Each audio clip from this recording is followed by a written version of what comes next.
Hello guys, कैसे हैं आप सब लोग। काफ़ी दिन से हम लोगों ने कुछ वीडियोस नहीं डाली क्योंकि मेरी तबीयत थोड़ी सी ठीक नहीं थी। इस वजह से मैं वीडियोस बना नहीं पा रही थी क्योंकि मैं चाहती हूँ जब भी मैं आप लोग को क्लास प्रोवाइड करूँ तो बहुत मज़ेदार क्लास होनी चाहिए ताकि आप लोग को मज़ा आ जाए पढ़ने में।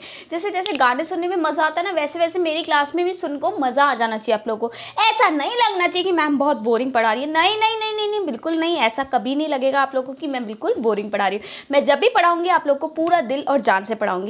तो गाइस, यहाँ पे मैं आप लोगों के लिए बहुत ही प्यारा चैप्टर लाई हूँ जो कि है consumer protection act 2019। Consumer protection act 2019 का हमने पार्ट फर्स्ट ऑलरेडी पढ़ चुके हैं और आज हम लोग पार्ट सेकंड पे आने वाले हैं। पार्ट फर्स्ट में मैम क्या पढ़ाया था? मैम ने ये पढ़ाया था बेटा, मैम ने ये पढ़ाया था कि कंज्यूमर प्रोटेक्शन एक्ट 1986 था। 1986 में ऐसी क्या क्या कमियां थी, कि 2019 पे हमको आना पड़ा। दूसरी बात ये कि 1986 में और 2019 में क्या डिफरेंस रहा, कि 1986 को ख़त्म करके 2019 आया गया।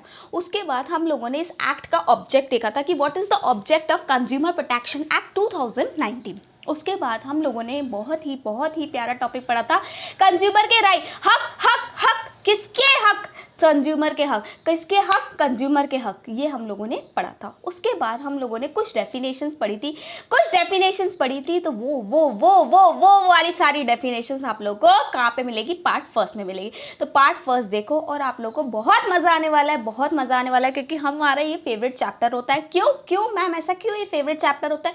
क्योंकि बच्चों ये चैप्टर आप लोगों ने क्लास 12th से पढ़ा है। तो इसका मतलब ये चैप्टर आप लोग का फेवरेट चैप्टर होना चाहिए, ठीक है। तो आज हम लोग पार्ट सेकंड पढ़ने जा रहे हैं। तो स्टार्ट करते हैं हम लोग का पार्ट सेकंड भी हमारा डेफिनेशन पार्ट है। कुछ डेफिनेशन हम लोग ऑलरेडी पढ़ चुके हैं पार्ट फर्स्ट में, दैट इज एडवर्टीजमेंट। ये चार्ट में हमेशा इसलिए लेके आती हूँ ताकि आप लोग को थोड़े से डेफिनेशंस के सेक्शंस याद हो। तो सेक्शन 2 सब सेक्शन 1 में एडवर्टीजमेंट था जो कि हम लोग पढ़ चुके हैं। सेक्शन 2 सब सेक्शन 2 में एप्रोप्रिएट लेबोरेटरी था। फिर 5 में कंप्लेनेंट था। उसके बाद कंप्लेंट था, ठीक है। ये हम लोग कुछ पढ़ चुके हैं, कुछ अभी पढ़ेंगे, ठीक है। आई थिंक हम लोगों ने कंप्लेनेंट तक पढ़ लिया था, 3rd पॉइंट तक पढ़ लिया था। अभी कुछ डेफिनेशन हम लोग पढ़ेंगे। अब आ जाओ यहाँ पे deficiency, consumer dispute, endorsement, harm, तो ये सब कुछ हम लोग पढ़ेंगे, ठीक है। इंजरी, ये सिर्फ डेफिनेशन का चार्ट है और कुछ भी नहीं है। तो मैं थोड़ा सा स्पीड में ले रही हूँ, आप लोग चाहो तो इसका स्क्रीनशॉट ले सकते हो, ठीक है ना। सुपीरियर गुड्स, ट्रेडर, ये सब कुछ डेफिनेशंस हम लोग पढ़ चुके हैं। प्रोडक्ट लायबिलिटी, काफ़ी बड़ा चार्ट बन गया, ठीक है। तो हम लोगों ने यहाँ तक सिर्फ चार्ट देखा है और कुछ भी नहीं देखा। अभी हम लोग क्या करने वाले हैं? अभी हम लोग कंप्लेनेंट पढ़ने वाले। तो व्हाट इज कंप्लेनेंट? मेरी क्लास जब भी देखो ना तो सोते सोते मत देखो, वो अच्छा है, लेकिन जब भी देखो हमेशा जागते हुए देखो, फुल कंसंट्रेशन के साथ देखो। जैसे आप लोग महारानी पिक्चर देखी ना आप लोगों ने महारानी पिक्चर देखी, अपना 100% देखी, मतलब कॉन्सेंट्रेशन था 100%। वैसे ही आप लोगों को मेरी वीडियोस देखनी है, 2 से 3 बार देखनी है। पास होने की गारंटी मेरी है, गारंटी। उसके बाद आप लोग को 60% लाना है, उसके बाद AIR लानी है, वो आप लोग की इच्छा है, ठीक है। तो जितनी बार देखोगे वो आप लोग की इच्छा है, ठीक है। तो कंप्लेनेंट क्या है कंप्लेनेंट? बताओ। तो अभी बताते हैं कंप्लेनेंट क्या है। कंप्लेनेंट कौन होगा? कंप्लेन क्या होता है? कोई भी एलिगेशन इन राइटिंग, लिखत में बताओ कि आपके साथ क्या गलत हुआ, तो कोई भी एलिगेशन इन राइटिंग, ठीक है। क्या मेरे साथ गलत हुआ है? Unfair trade practices. क्या मेरे साथ गलत हुआ है? That is unfair trade practices, ठीक है। मतलब क्या हुआ है? लाइक मान लो कि एक पर्सन है जिसने क्या किया, मोबाइल फ़ोन ऑर्डर किया अमेज़ॉन से। मोबाइल फ़ोन ऑर्डर किया, जैसे ही उसने मोबाइल फ़ोन लिया तो उसने देखा कि वो जो मोबाइल फ़ोन उसके पास आया है वो सेकेंड हैंड आया, या फिर हो सकता है कि मोबाइल फ़ोन की जगह ईंट आ गई हो, या फिर मोबाइल फ़ोन में कोई ख़राबी है और वो सही नहीं करके दे रहा, तो वो क्या लगाएगा? कंप्लेन लगाएगा।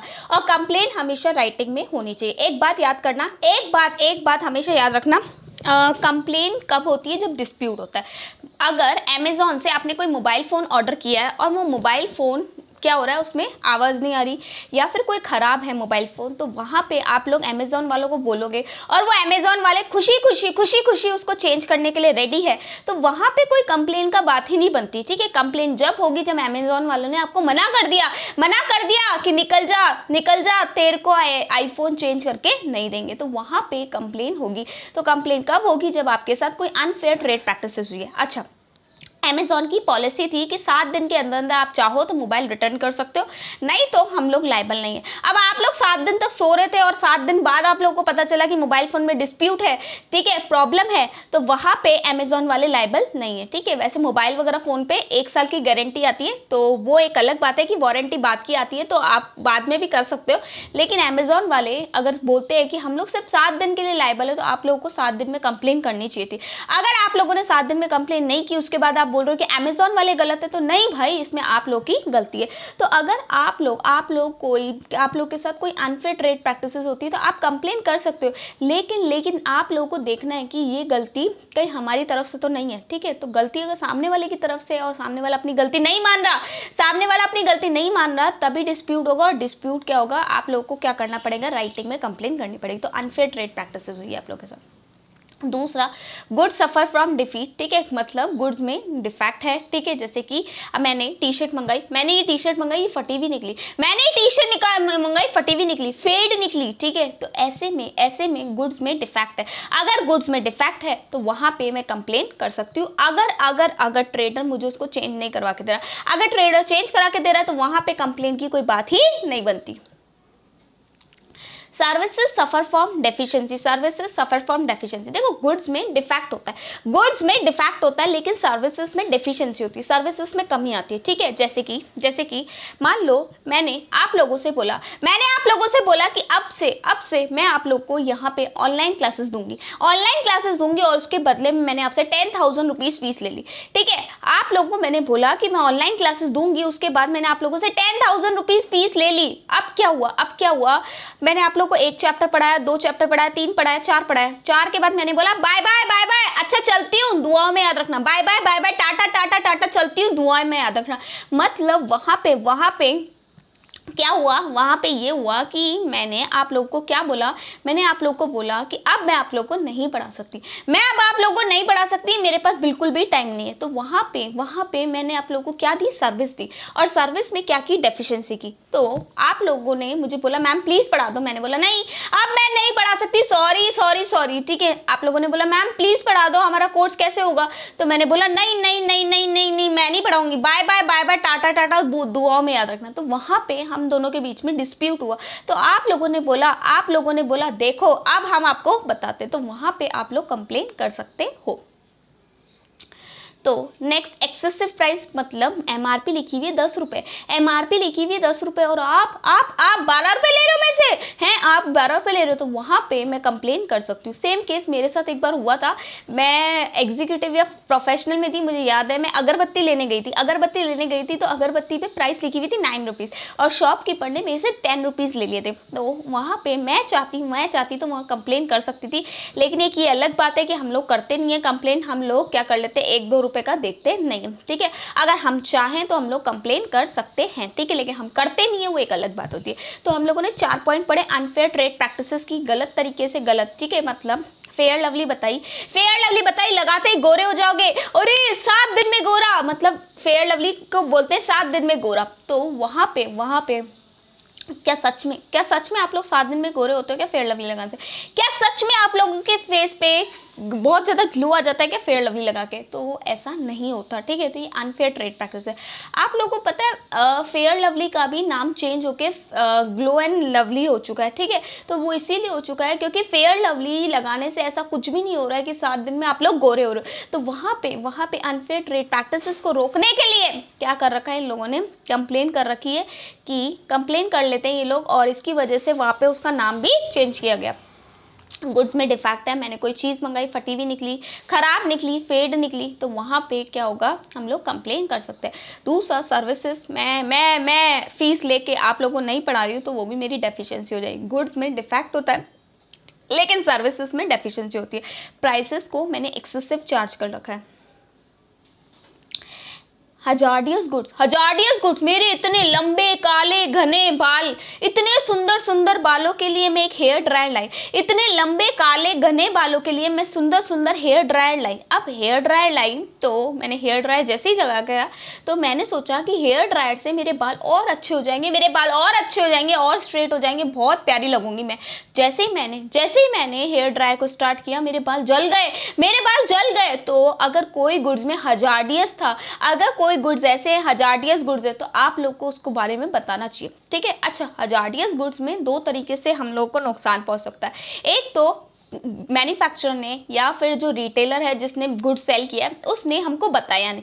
अगर उस पर्सन ने हमको बताया नहीं तो वहाँ पे जो नुकसान होता है वहाँ पे वो लोग लायबल होते हैं, वहाँ पे हम लोग कंप्लेन लगा सकते हैं। लेकिन एक और तरीका होता है जहाँ पे हजार्डियस गुड्स होता है, वहाँ पे आप अपने आप को कर देते हैं। हेयर ड्रायर में साफ साफ लिखा हुआ है कि आप उसको 10 मिनट से ज़्यादा नहीं चलाओगे, अगर 10 मिनट से ज़्यादा चलाओगे तो आपके बाल जल जाएंगे। फिर भी मैं यूं खींच के बाल को स्ट्रेट करे जा रही हूँ, बहुत मजे से करे जा रही हूँ, और आधे घंटे से मैं उस हेयर ड्रायर को चला रही हूँ, तो ऑब्वियसली मेरे बाल जलने ही थे, ठीक है। तो वहाँ पे मेरी गलती थी। अगर उन लोगों ने कुछ स्पेसिफिक प्रिकॉशंस दे रखे उसके बाद भी मैं वो प्रिकॉशन नहीं फॉलो कर रही, उन लोगों ने कुछ स्पेसिफिक प्रिकॉशंस दे रखे, अगर मैं वो प्रिकॉशन नहीं फॉलो कर रही फिर भी क्या मैं कंप्लेन कर सकती हूँ? नहीं, वहाँ पे मैं कंप्लेन नहीं कर सकती क्योंकि वहाँ पे मेरी गलती है। कूलर के पास साफ बोला जाता है कि पानी में पैर रख के कूलर पे हाथ मत लगाओ। अब मैं जा रही हूँ, पानी में पैर रख रही हूँ, पूरी गीली हो रही हूँ, टिप बरसा पानी हो रही हूँ, और उसके बाद मैं कूलर में हाथ लगा रही हूँ, तो क्या वहाँ पे वो लोग मेरे को लायबल होंगे क्या, कूलर वाला? नहीं यार,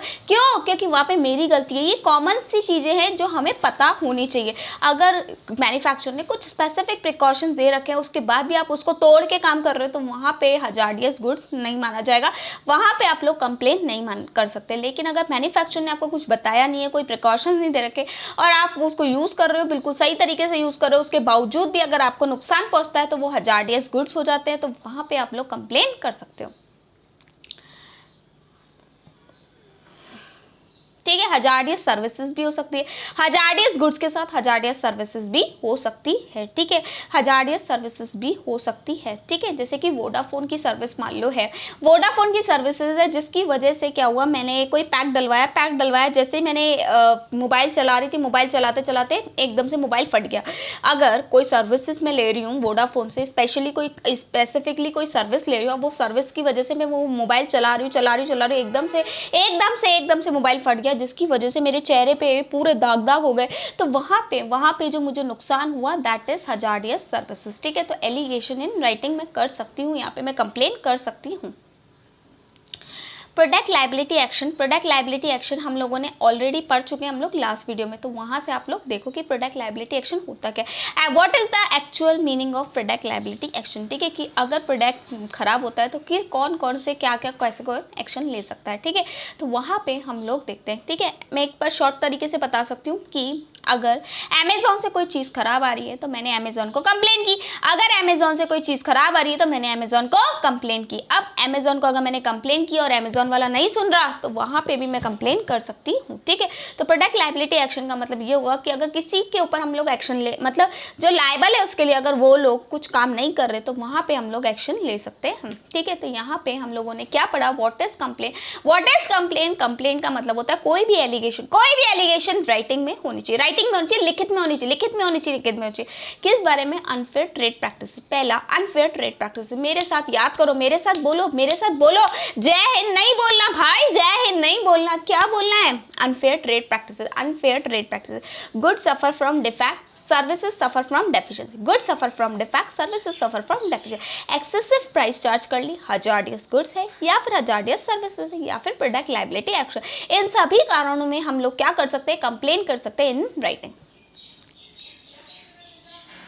ठीक है। अब व्हाट इज एक्सेसिव प्राइस, क्या बोल रहे हो? एक्सेसिव प्राइस कितनी प्राइस एक्सेसिव प्राइस होती है? ध्यान से सुनना। सबसे पहला, फिक्स अंडर एनी लॉ, किसी चीज की प्राइस अगर लॉ के अंडर में फिक्स्ड है, गवर्नमेंट ने फिक्स कर रखी है, उसके बाद अगर आप लोग ज्यादा चार्ज कर रहे हो तो वहां पे कंज्यूमर कंप्लेन कर सकता है। एग्जाम्पल बताओ मैम, ऐसे समझ में नहीं आता, तो कोविड 19 के टाइम पे क्या चल रहा था, फेस मास्क और सैनिटाइजर चल रहा था, फॉग नहीं चल रहा था, फॉग नहीं चल रहा था, ठीक है, फॉग नहीं चल रहा था, क्या चल रहा था, फेस मास्क और सैनिटाइजर चल रहा था।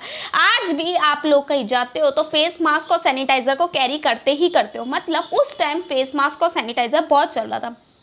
अब क्या हुआ था, लॉकडाउन की सिचुएशन थी, लॉकडाउन की सिचुएशन में वहाँ पे लोगों को फेस मास्क और सैनिटाइज़र ज़रूरी चाहिए था। क्यों?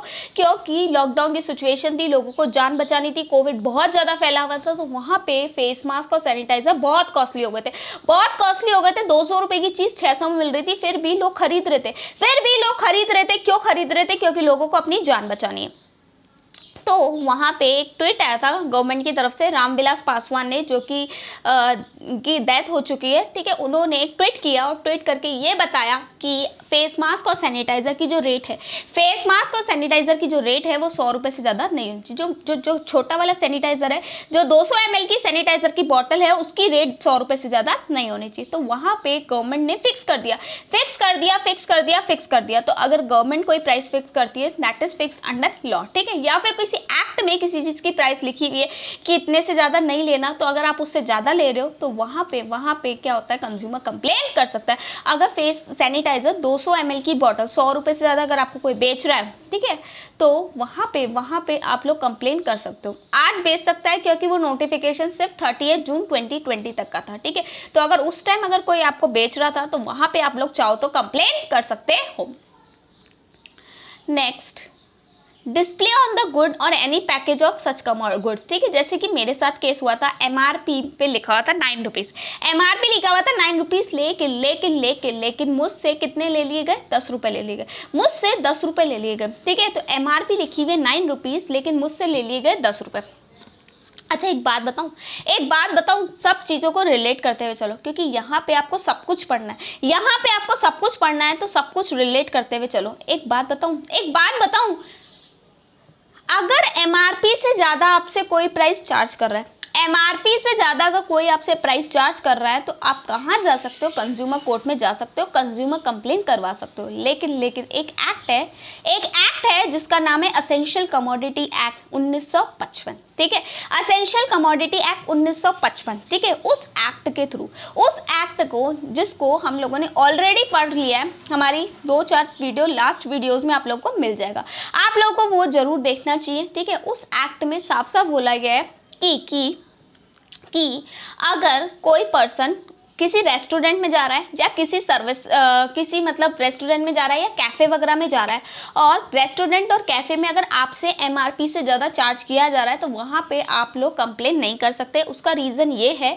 कि अगर आप लोग कैफ़े में जाते हो, अगर आप लोग रेस्टोरेंट या फिर कैफ़े में जाते हो, तो वहाँ पे आप लोगों से सिर्फ वो गुड्स की प्राइस नहीं कवर की जाती, उनकी एक्स्ट्रा सर्विसेज होती है, उनका वो ठंडा ठंडा AC की आप हवा खाते हो, उनका वो मस्त सोफ़ा जिस पे आप बैठ के बातें करते हो, उनका कई बार झूले भी लगे होते हैं, तो वो झूले की जो आप सर्विसेज ले रहे हो, उस सर्विसेज के एक्स्ट्रा चार्जेस वो ले रहे हैं। तो वो लोग 20 रुपए की चीज़ को 100 रुपये पे भी चार्ज कर सकते हैं और आप कंप्लेन नहीं करा सकते। और उस एक्ट में साफ साफ लिखा हुआ है कि मैं बाप हूँ सब एक्ट का, मतलब असेंशियल कमोडिटीज एक्ट 1955 ये बोलता है कि मैं बाप हूँ सब एक्ट का। अगर मैं बाप हूँ तो वहाँ पे कंज्यूमर प्रोटेक्शन एक्ट नहीं एप्लीकेबल होगा, ठीक है। तो कई एक्सेप्शन है, तो वहाँ पे आप लोग छूट सकते हो, ठीक है। मतलब यहाँ पे डिस्प्यूट अगर हो जाता है और अगर आपका मैन्युफैक्चरर प्रूव कर देता है, तो कहीं बार आप छूट सकते हो। लेकिन फिलहाल हम लोग ये याद करना कि आप लोग कोई भी प्राइसेस अंडर द लॉ के थ्रू से अगर कोई है तो उससे ज़्यादा नहीं चार्ज कर सकता। MRP लिखी हुई है तो MRP से ज़्यादा चार्ज नहीं कर सकता, ठीक है।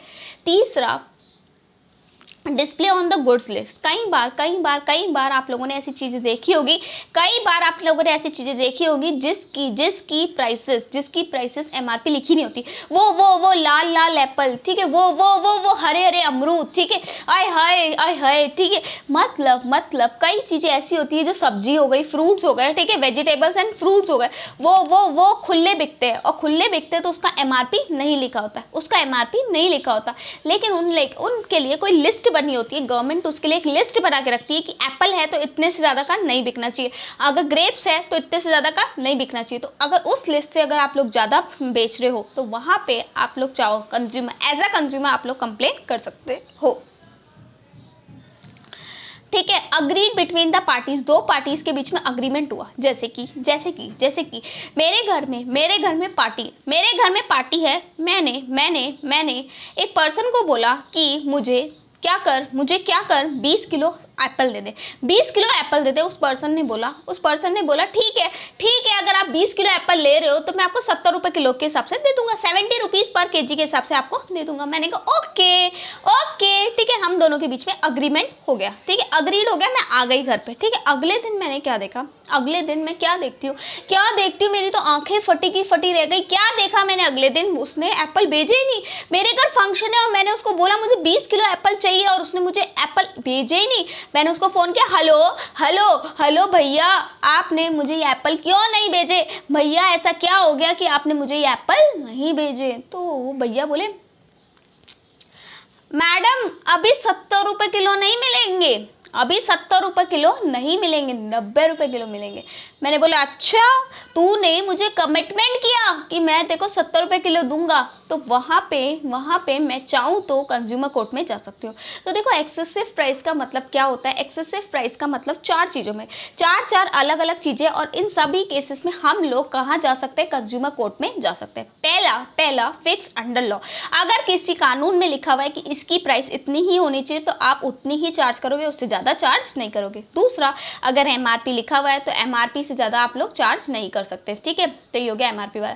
दूसरा, अगर एमआरपी वाली चीज़ नहीं है, जिस पे एमआरपी नहीं लिखी होती, तो उसके लिए कोई लिस्ट तो बनी होगी, कहीं तो लिखा होगा, तो वहाँ से ज़्यादा चार्ज नहीं कर सकते। चौथा, अगर दोनों पार्टीज़ के बीच में अग्रीमेंट हुआ है और उस अग्रीमेंट से ज़्यादा अगर आप लोग चार्ज करो तो वहाँ पे भी आप लोग चार्ज नहीं कर सकते, तो इसका मतलब हुआ एक्सेसिव प्राइस, ठीक है। एक्सेसिव प्राइस एक नहीं है, उसकी चार है, उसकी चार उंगलियाँ। पहला फिक्स अंडर एंड लॉ, दूसरा display on the good or any package of such good, मतलब सिंपल एमआरपी की बात कर रहा है। तीसरा, display on the price list, मतलब अगर एमआरपी वाले गुड्स नहीं है तो प्राइस लिस्ट, किसी की कोई लिस्ट बनी है तो वहां से देख लो। चौथा, अग्रीड बिटवीन द पार्टीज। अब what is hazardous goods? Ma'am इतनी देर से आप बोल रहे थे कि आप हेयर ड्रायर यूज कर रहे हो, और हेयर ड्रायर लगाते लगाते मेरे ये काले गने काले बाल, ठीक है, काले बाल क्या हो गए, एकदम से खड़े हो गए, सीधे खड़े हो गए। मैं उसको देख के हाय माता जी कर रही हूँ, ठीक है। तो व्हाट इज हजार्डियस गुड्स? क्या होता है हजार्डियस गुड्स, ठीक है। तो इन कॉन्ट्रावेंशन ऑफ स्टैंडर्ड, एक स्टैंडर्ड के हिसाब से गुड बना हुआ है। अगर आप लोगों को, जैसे कि मान लो हेयर ड्रायर है, अगर हेयर ड्रायर है तो उसमें कुछ ऐसी चीज़ें होनी चाहिए जिसकी वजह से हमारे बालों में नुकसान नहीं पहुंचे। एक हेयर ड्रायर है उसमें ऐसी चीज़ें होनी चाहिए जिसकी वजह से हमारे बालों को नुकसान नहीं पहुंचे।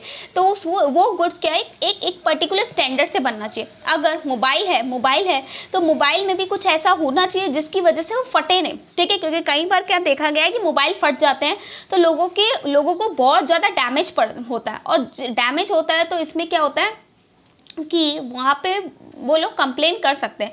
तो एक पर्टिकुलर स्टैंडर्ड होता है गुड्स का, अगर आप उस स्टैंडर्ड के हिसाब से नहीं बनाते हो तो वो हजार्डियस गुड्स होता है। हेयर ड्रायर सारे सही हैं, लेकिन एक ऐसा खराब निकला और जो मेरे ही नसीब में पड़ा, ठीक है, तो वहाँ पे मैं कंप्लेन कर सकती हूँ अगर आपके मैन्युफैक्चरिंग में डिफेक्ट है तो, ठीक है, इन कॉन्ट्रावेंशन ऑफ स्टैंडर्ड। लेकिन अगर आप लोगों ने कुछ स्पेसिफिकली बोल ही रखा है, कुछ अगर अपनी गाइडलाइंस दे रखी है, उसके बावजूद भी मैं क्या कर रही हूँ, उसके बावजूद भी मैं उसको ऐसे यूज़ कर रही हूँ और बाल खड़े कर रही हूँ, तो वहाँ पे मैं आप लोग को गलत नहीं बोल सकती। क्यों? क्योंकि वहाँ पे मेरी गलती है।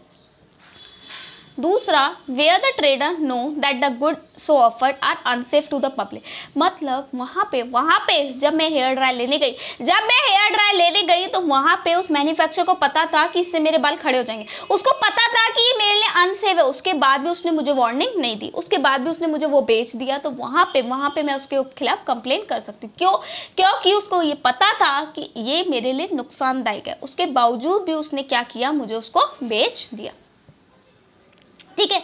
तो दो चीज़ें, पहला कॉन्ट्रावेंशन ऑफ स्टैंडर्ड, एक स्टैंडर्ड वाइज गुड्स बनाना चाहिए था, एक स्टैंडर्ड वाइज गुड्स बनाना चाहिए, आपने बनाया ही नहीं। हेयर ड्रायर में एक ऐसी मशीन आनी चाहिए थी जिसमें वो क्या हो, लोगों को नुकसान नहीं पहुंचाए, जिसकी वजह से वो लोगों को नुकसान नहीं पहुंचाए, लोगों के बाल नहीं खराब करे। मोबाइल में एक ऐसा डिवाइस होना चाहिए जिसकी वजह से वो फटे नहीं, ठीक है। तो कॉन्ट्रावेंशन ऑफ स्टैंडर्ड नहीं होना चाहिए, मतलब एक पर्टिकुलर स्टैंडर्ड का गुड्स होना चाहिए। दूसरा, ट्रेडर को पता था, ट्रेडर को पता था कि गुड नुकसान पहुंचाने वाला है, ट्रेडर को पता था, उसके बावजूद भी उसने क्या किया, हमको इन्फॉर्म नहीं किया। तो वहाँ पे अनसेफ प्रोडक्ट है, ठीक है, हजार्डियस गुड्स है, तो वहाँ पे मैं उसके खिलाफ कंप्लेन करा सकती हूँ। तो मैंने अभी तक आपको कौन सी डेफिनेशन बताई, मैंने आप लोगों को बताई कंप्लेनेंट की डेफिनेशन। कंप्लेनेंट का मतलब होता है कंप्लेन करना, राइटिंग, एलिगेशन इन राइटिंग, ठीक है। क्या रीजंस थे हम लोग ऑलरेडी पढ़ चुके हैं। उसके बाद हम लोगों ने दो रीजन को एक्स्ट्रा तरीके से पढ़ा, दैट इज प्राइस और हजार्डियस गुड्स। आ जाओ यहाँ पे हम लोग कैसे लिखेंगे। अभी मैं आप लोग को हमेशा बोलती हूँ तोड़ तोड़ के पढ़ो, तोड़ तोड़ के पढ़ो, तोड़ तोड़ के याद करो और जोड़ जोड़ के लिखो। हमेशा बोलती हूँ तोड़ तोड़ के याद करो और जोड़ जोड़ के लिखो, तोड़ तोड़ के याद करो और जोड़ जोड़ के लिखो। तो क्या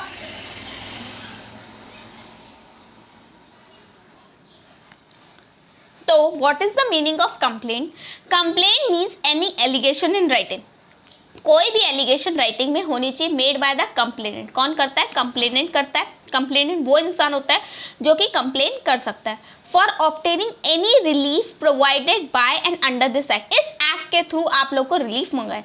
तोड़ तोड़ के याद करो, तोड़ तोड़ के याद करो। Complain means any allegation in writing, writing में एलिगेशन होगी, कौन करता है? Made by the complainant for obtaining any relief provided by or under this act,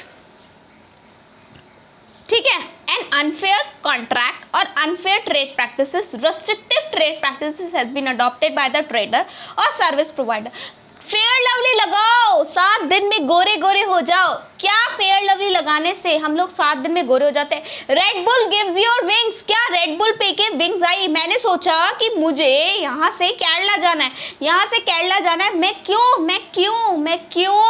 plane की टिकट लूँ, मैं क्यों फ्लाइट की टिकट लूँ? मैं तो 100 रुपए की रेड बुल लूंगी और सोचूंगी कि विंग से उड़ उड़ के, ठीक है, कहाँ जाऊंगी? केरला जाऊंगी। लेकिन जैसे ही मैंने रेड बुल ली, मेरे तो विंग्स आए नहीं, मैं तो उड़ ही नहीं पाई। तो वहाँ पे मैं कंप्लेन कर सकती हूँ। तो अनफेयर ट्रेड प्रैक्टिसेस या फिर रेस्ट्रिक्टिव ट्रेड प्रैक्टिसेस अगर आप लोग अडॉप्ट कर रहे हो तो वहाँ पे मैं कंप्लेन कर सकती हूँ। Good brought by him or agree to be brought by him suffer from one more defect, मतलब जो भी गुड्स आप लोगों ने खरीदे हैं या खरीदने की डील की है उसमें डिफेक्ट है, ठीक है। तीसरा, द सर्विसेज हायर्ड या avail to be hired suffer from deficiency, ठीक है, सर्विसेज में डेफिशिएंसी। वोडाफोन की सर्विसेज ली और उसकी वजह से मेरा फोन फट गया, एकदम से मेरे यहाँ पे चेहरे पे दाग दाग हो गया, तो वहां पे मैं कंप्लेन करूंगी। अच्छा, एक चीज देख ले, a trader or service provider as a case may be has charge for the goods or services mention in the complain.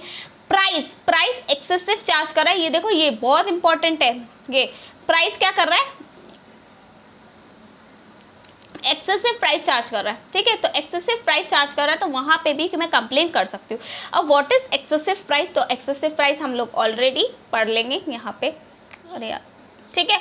Excessive price का मतलब होता है fix by under any law, मतलब किसी कानून में लिखा हुआ है कि आप लोग इस चीज़ की 100 रुपये से ज़्यादा प्राइस नहीं चार्ज कर सकते। तो वहाँ पे आप लोग 100 रुपये से ज़्यादा क्यों चार्ज कर रहे हो भाई?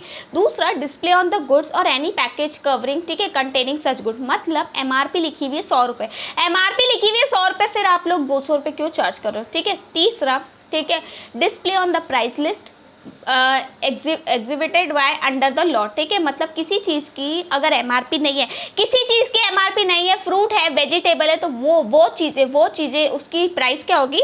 एक डिस्प्ले लिस्ट में होगी, तो उस डिस्प्ले लिस्ट से आप लोग एक्सेसिव चार्ज करो। चौथा, अग्रीड बिटवीन द पार्टीज, जो मैंने आप लोगों को केस बताया एप्पल वाला।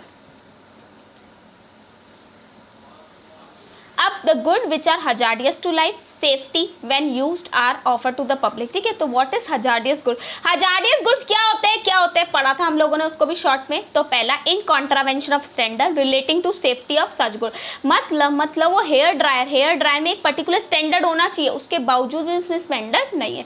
तो in contravention of standard relating to the safety of such good as required to be compliant made by under the law for the time being in force, ठीक है।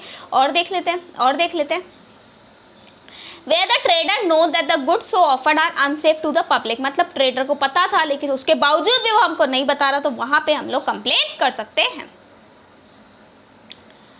The services which are hazardous or likely to be hazardous to life safety of the public when used are being offered to the by the person who provides services और engineers, मतलब कुल मिला के services में deficiency है, ठीक है, hazardous services है, ठीक है, वही बात हो गई।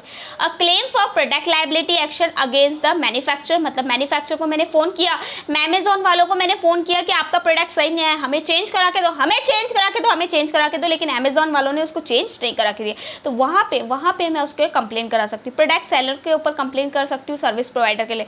तो ये चीज़ मैं ऑलरेडी बता चुकी हूँ, व्हाट इज प्रोडक्ट लाइबिलिटी, और प्रोडक्ट लाइबिलिटी एक्शन किस किस पे होता है वो हम लोग आगे भी पढ़ेंगे, ठीक है। तो फिलहाल इसको थोड़ा सा हम लोग क्या करते हैं, राज रखते हैं। ये राज विपाशा बासु वाली राज नहीं है, ये राज विपाशा बासु वाली राज नहीं है, ये राज हम दोनों के बीच का राज है, ठीक है। तो यहाँ पे देखते हैं।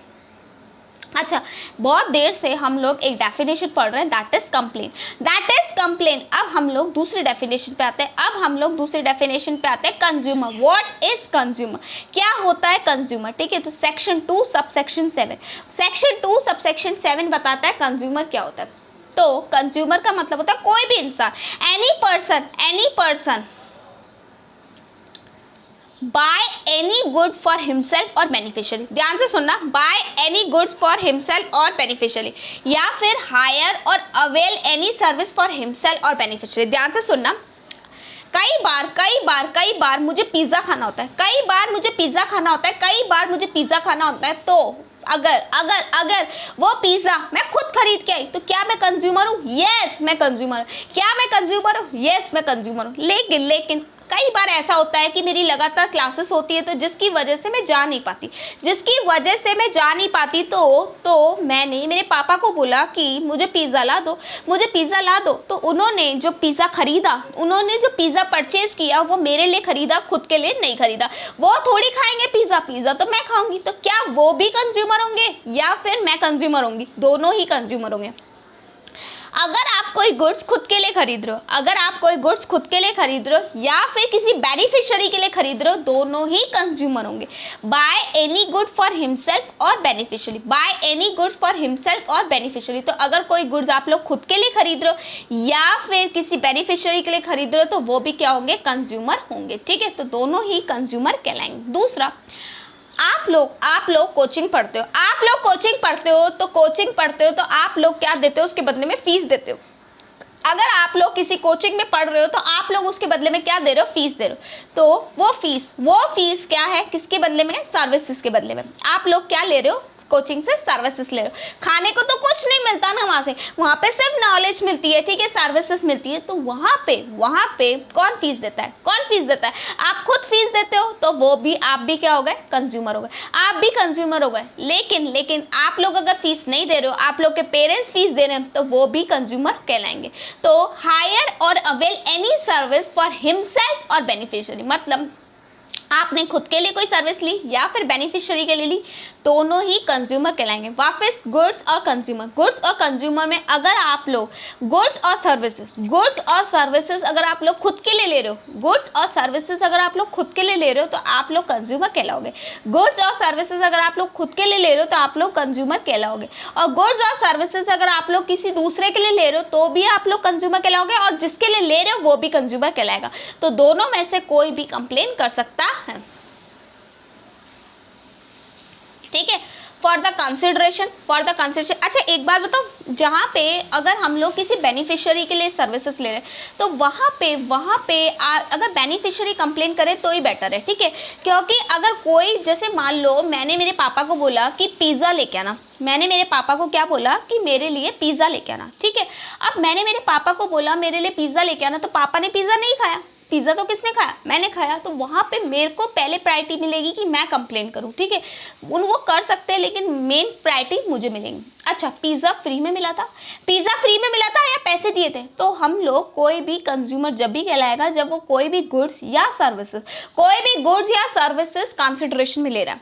अच्छा, अभी मैंने ना एक केस देखा था, भगवान ना करे किसी के साथ ऐसा हो, भगवान ना करे किसी के साथ ऐसा हो। तो क्या हुआ, कोविड-19 की जो वैक्सीन लग रही है उसका कैंप लगा। कोविड-19 की वैक्सीन लग रही है उसका कैंप लगा। तो कैंप लग रहा था, फ्री में कैंप लग रहा था, ठीक है। तो सब लोग वैक्सीन लगवा रहे, फ्री में लगवा रहे हैं। तो क्या हुआ, एक पर्सन ने वैक्सीन लगवाई और पता नहीं उसको क्या हुआ, मतलब मैं ऐसा कोई भी किसी को ब्लेम नहीं कर रही पर्टिकुलर कि उसी की वजह से हुआ, लेकिन अगले दिन उस पर्सन की डेथ हो गई। तो वहाँ पे क्या वो लोग कंप्लेन कर सकते हैं? क्या उसके घर वाले, वो लोग, क्या एक गवर्नमेंट हॉस्पिटल जो कि वैक्सीन लगा रहा था वो वहाँ पे उनके लिए खिलाफ कंप्लेन कर सकते हैं? मैं दोबारा बोल रही हूँ कि मैं किसी के खिलाफ नहीं बोल रही कि ये चीज़ गलत है या ये चीज़ सही है, लेकिन मैं आप लोग को सिर्फ एक चीज़ समझा रही हूँ। क्या वो लोग कंप्लेन कर सकते हैं? बिल्कुल नहीं कर सकते। क्यों नहीं कर सकते? क्योंकि उन लोगों ने पैसे नहीं दिए थे। फॉर द कंसिडरेशन होना चाहिए, विदाउट कंसिडरेशन अगर आप लोग कुछ ले रहे हो तो वहाँ पे वो चीज़ कवर्ड नहीं है। फॉर द कंसिडरेशन होना चाहिए। अच्छा, एक चीज़ और, कई बार हम लोगों में से कई बार हम लोग गवर्नमेंट हॉस्पिटल गए होंगे। गवर्नमेंट हॉस्पिटल, मान लो अगर आप लोग जा रहे हो गवर्नमेंट हॉस्पिटल, तो क्या हुआ, आप लोग गए गवर्नमेंट हॉस्पिटल, आप लोग को मान लो दांत दिखाने थे, ठीक है, कोई डेंटिस्ट के पास जाना था, गवर्नमेंट हॉस्पिटल आप लोग गए, ठीक है। तो वहाँ पे रिसेप्शन पे उन लोगों ने बोला कि 20 रुपए की पर्ची है, वो पर्ची आप लोग फाड़ दो, ठीक है, मतलब पर्ची फटवा लो और उसके बाद आप लोग का नंबर आ जाएगा, ठीक है। तो मैंने, मान लो मैं ही गई, ठीक है, तो मैंने क्या किया, वो 20 रुपए की पर्ची कटवा ली। ठीक है।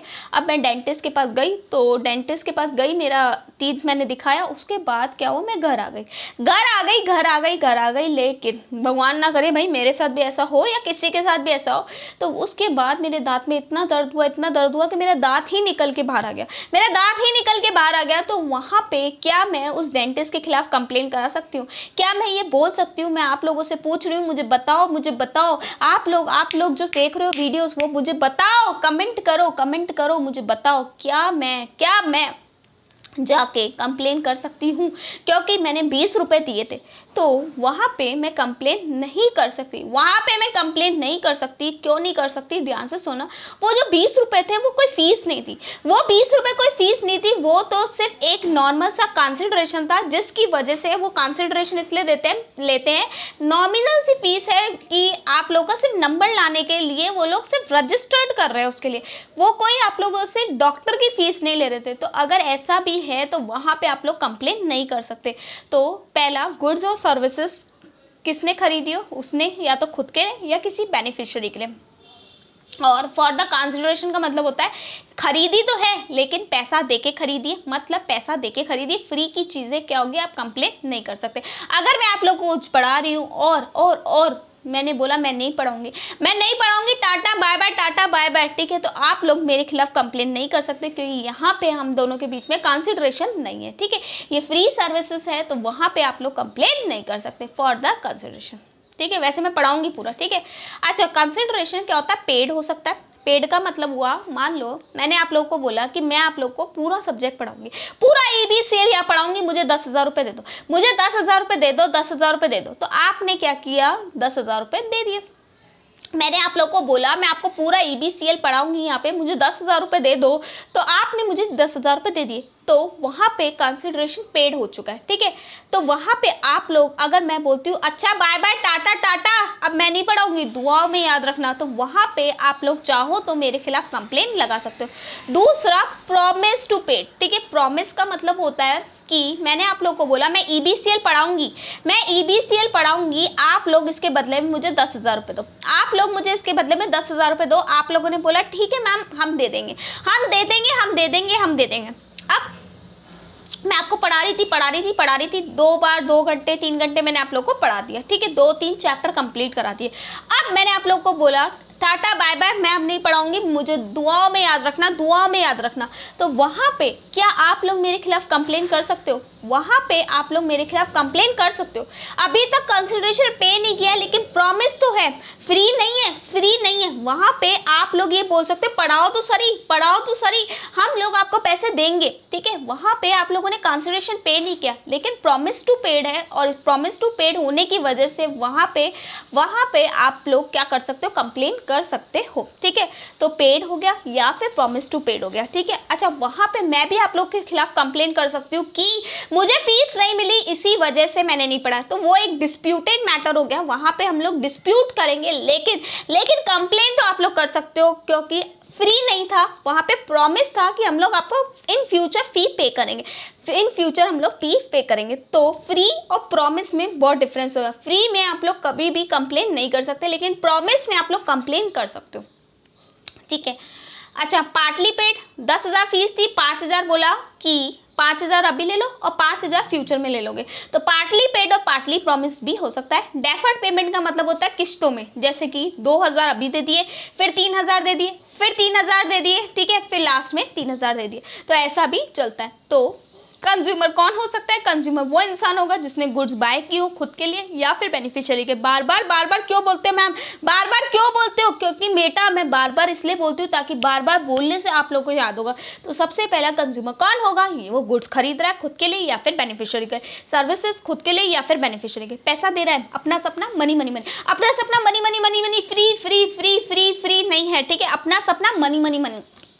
अब वो पैसा पे हो गया, पेड हो गया, प्रॉमिस्ड हो गया, पार्टली पेड पार्टली प्रॉमिस्ड हो गया और डेफर्ड पेमेंट हो गया। अच्छा, अभी पहले क्या था 1986 में, मैं ऑलरेडी बता चुकी हूँ, 1986 के टाइम पे क्या होता था, ऑनलाइन सर्विसेज नहीं थी, ऑनलाइन सर्विसेज नहीं थी, या ऑनलाइन हम लोग कोई भी शॉपिंग वगैरह नहीं करते थे, कोई भी गुड्स हमें ऑनलाइन नहीं मिलता था। तो 1987 के टाइम पे हम लोगों ने ऑनलाइन चीज़ों को कवर नहीं किया था। लेकिन अगर अभी आप लोग अमेजोन से, फ्लिपकार्ट से कुछ मंगाते हो तो आप लोग कंप्लेन कर सकते हो अगर कुछ आप लोग के साथ गलत होता है तो, ठीक है। तो आप तभी भी कंज्यूमर कहलाओगे। अगर आप लोग कोई ऑनलाइन शॉपिंग कर रहे हो तो वहाँ पे भी आप लोग कंज्यूमर कहलाओगे। तो include offline and online transaction, देखो यहाँ पे लिखा हुआ है साफ साफ, ऑनलाइन ट्रांजैक्शन को भी माना गया, ठीक है। Through electronic means tele shopping को भी यहाँ पे माना गया। डायरेक्ट सेलिंग, ठीक है, जैसे कि अमेजोन वगैरह वाला डायरेक्ट आप लोग को सेलिंग कर रहा है। मल्टी लेवल मार्केटिंग अगर कोई चल रही है तो वहाँ पे भी आप लोग कंज्यूमर कहलाओगे।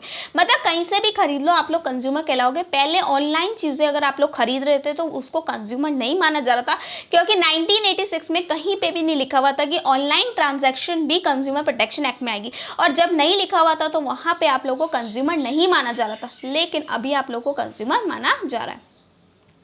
एक बार आ जाओ, क्या है डेफिनेशन। अच्छा, एक्सेप्शन क्या है? By any goods or services from the commercial purpose. ध्यान से सुनना, बहुत इंपॉर्टेंट है, ध्यान से सुनना बहुत इंपॉर्टेंट है। मतलब मतलब कहते हैं ना, नजरें हटी और दुर्घटना घटी, नजरें हटी दुर्घटना घटी, ऐसा काम नहीं करना, ऐसा काम नहीं करना। ध्यान से सुनना, देखो कोई भी इंसान अगर कोई गुड्स या फिर सर्विसेज कमर्शियल यूज़ के लिए ले रहा है तो वो कंज्यूमर नहीं कहलाएगा, वो कंज्यूमर नहीं कहलाएगा। ध्यान से सुनना, अगर मान लो मैंने कार ली अपने लिए कार ली, ठीक है, मैंने कार ली अपने लिए, कार ली और अपने पर्सनल यूज़ के लिए मैं कार यूज़ कर रही हूँ, तो मैं कंज्यूमर हूँ। अगर उस कार में कोई डिफेक्ट होता है तो मैं कंज्यूमर हूँ, ठीक है। लेकिन अगर ओला ड्राइवर ने कोई कार ली और अगर उसमें डिफेक्ट होता है तो वो कंज्यूमर नहीं कहलाता, क्योंकि वो कार खुद के यूज़ के लिए नहीं कर रहा, वो कमर्शियल यूज़ के लिए कर रहा है। तो कोई भी गुड्स या कोई भी सर्विसेज अगर आप लोग कमर्शियल पर्पज़ के लिए लेते हो, ठीक है, तो वहाँ पर आप लोग कंज्यूमर नहीं कहलाते और आप लोग कंप्लेन नहीं कर सकते। वापस मैम वापस बताओ, ठीक है। तो मैंने ये बताया कि मैंने कार ली, तो मैंने अगर कोई कार ली तो उसमें अगर कोई डिफेक्ट होता है तो वहाँ पे मैं कंज्यूमर कहलाऊंगी। लेकिन अगर ओला वालों ने कोई कार ली और कार में कोई डिफेक्ट आता है तो वहाँ पे वो लोग कंज्यूमर नहीं कहलाएंगे और वो लोग कंप्लेन नहीं कर सकते। तो बाय एनी गुड्स और avail any service for any commercial purpose, ठीक है। What is commercial purpose? क्या बोल क्या रहे हो? कमर्शियल पर्पस क्या होता, क्या है कमर्शियल पर्पस? तो good have been purchased for some used in some profit making activity. वहाँ पे उसका ओला वाले का कार लेने का मेन इंटेंशन क्या था? ओला वाले का कार लेने का मेन इंटेंशन ये था कि कार वो चलाएगा और ड्राइविंग करके क्या करेगा, लोगों को सर्विसेज देगा, पब्लिक एट लार्ज को सर्विसेज देगा और उससे क्या कमाएगा, प्रॉफिट कमाएगा। तो good have been purchase from being used in some profit making activity on the large scale. मतलब आपका मेन इंटेंशन ये था कि आप प्रॉफिट कमाने वाले हो। Good have been purchase for some used in profit making activity on the large scale. Close and direct nexus between the purchase of goods and profit making activity, मतलब goods खरीदने का और उस प्रॉफिट मेकिंग एक्टिविटी का main क्या होना चाहिए, direct nexus होना चाहिए। नेक्सस का मतलब होता है डायरेक्ट रिलेशन होना चाहिए, डायरेक्ट रिलेशन होना चाहिए, तभी आप लोग कंज्यूमर कहलाओगे, वरना नहीं, मतलब तभी वो कमर्शियल पर्पस कहलाएगा, वरना नहीं कहलाएगा। ध्यान से सुनना, ध्यान से सुनना। क्या हुआ, मैंने एक बहुत ही प्यारा शोरूम खोला, और उस शोरूम पे मैंने क्या किया, कोई टेक्सटाइल के कपड़े रखे थे, बहुत ही प्यारा शोरूम खोला, और वो जो सीमा गुजराल है ना, उसकी तरह बहुत ही प्यारे प्यारे मैंने उसमें लहंगे रखे, बहुत ही प्यारे प्यारे लहंगे रखे। अब क्या हुआ, मैंने क्या किया, वहाँ पे गुड्स बनाए, मैंने वहाँ पे लहंगे बनवाए, लहंगे बनवा के मैंने क्या किया, मतलब मटेरियल वगैरह बहुत अच्छा लिया, ठीक है। अब क्या हुआ, मैं लहंगे बेचने लगी, तो क्या हुआ, मैंने सोचा कि बहुत ही प्यारी एक पॉली बैग बनवाई जाए, ताकि वो लहंगों को मैं पैक करके कस्टमर को दे सकूँ, क्या हुआ, एक लहंगा था, बहुत ही प्यारा लहंगा था, अप्रॉक्स 1.5 लाख रुपए का लहंगा था, ठीक है। तो मैंने क्या किया, उसको पॉली बैग में पैक किया, तो मुझे पता चला उस पॉली बैग में से एक इंक निकल रही थी, एक ऐसी इंक निकल रही थी, या फिर इतनी गंदी वो पॉली बैग थी, जिसकी वजह से वो लहंगा खराब हो गया, तो क्या जिसने पॉली बैग बनाया, तो मैं उस पर कंप्लेन कर सकती हूँ, उसके ऊपर कंप्लेन कर सकती हूँ। तो आप लोग मुझे बताओ, आप लोग ऐसे वीडियो मत देखते रहो, ऐसे यूं बैठ के वीडियो मत देखते रहो, सोचो क्या मैं उसके खिलाफ कंप्लेन कर सकती हूँ। तो यस, मैं कर सकती हूँ। क्यों? क्योंकि मेरा काम यहाँ पे टेक्सटाइल मार्केट का था, मुझे यहाँ पे लहंगे बनाने थे और वो लहंगे बेचने थे मुझे। वहाँ पे मेरे को पॉली बैग, वो जो पॉली बैग था ना, वो पॉली बैग, ठीक है, वो पॉली बैग मेरा प्रॉफिट मेकिंग एक्टिविटी नहीं था, मेरा मेन ये इंटेंशन ही नहीं था कि मुझे वो लहंगे वो पॉली से प्रॉफिट कमाना, नहीं, मुझे प्रॉफिट तो उस लहंगों से कमाना था, ठीक है। अब लहंगों में अगर कुछ गड़बड़ी होती तो वहाँ पे मेरा कमर्शियल यूज़ होता, तो वहाँ पे मैं कंप्लेन नहीं कर सकती, ठीक है। लेकिन अगर उस पॉली बैग में कोई है, तो वहाँ पे मैं कंज्यूमर मानी जाऊँगी, क्योंकि मैं वो कमर्शियल यूज़ नहीं कर रही।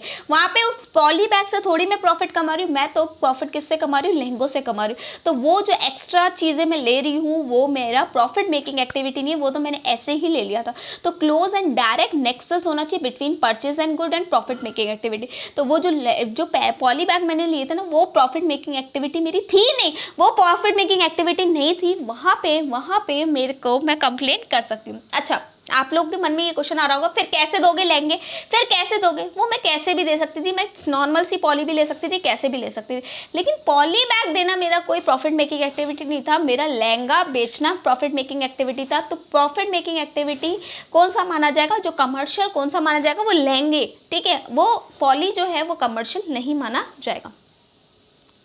Commercial purpose does not include, देखो एक्सेप्शन का एक्सेप्शन इंक्लूजन माना जाता है, मतलब कमर्शियल पर्पस ये होगा तो कमर्शियल पर्पस होगा, दो, ठीक है। पहला प्रॉफिट मेकिंग एक्टिविटी होना चाहिए और प्रॉफिट मेकिंग के साथ डायरेक्ट रिलेशन होना चाहिए, तो वो कमर्शियल पर्पस माना जाएगा, और उसमें आप लोग कंज्यूमर नहीं माने जाओगे, तो वहाँ पे आप लोग कंप्लेन नहीं कर सकते, ठीक है। लेकिन इस कमर्शियल पर्पस का भी एक्सेप्शन, ठीक है, हमारा क्या होगा, इंक्लूजन होगा, इस कमर्शियल पर्पस का एक्सेप्शन हमारा इंक्लूजन होगा। अच्छा, सुना है, दुश्मन का दुश्मन हमारा दोस्त होता है, तो वही ये बात बोल रहा है कि अगर एक्सेप्शन का एक्सेप्शन हमारा इंक्लूजन होता है, तो क्या कमर्शियल पर्पस नहीं है, commercial purpose does not include what, क्या कमर्शियल पर्पस नहीं है। बताओ मैम, बताओ, बड़ा मज़ा आ रहा है, बहुत मज़ा आ रहा है, हमको पता करना है क्या कमर्शियल पर्पस नहीं है। तो person brought and used of good exclusively for the purpose of earning his livelihood, ठीक है, bye means of self employment. ध्यान से सुनना, मैंने कार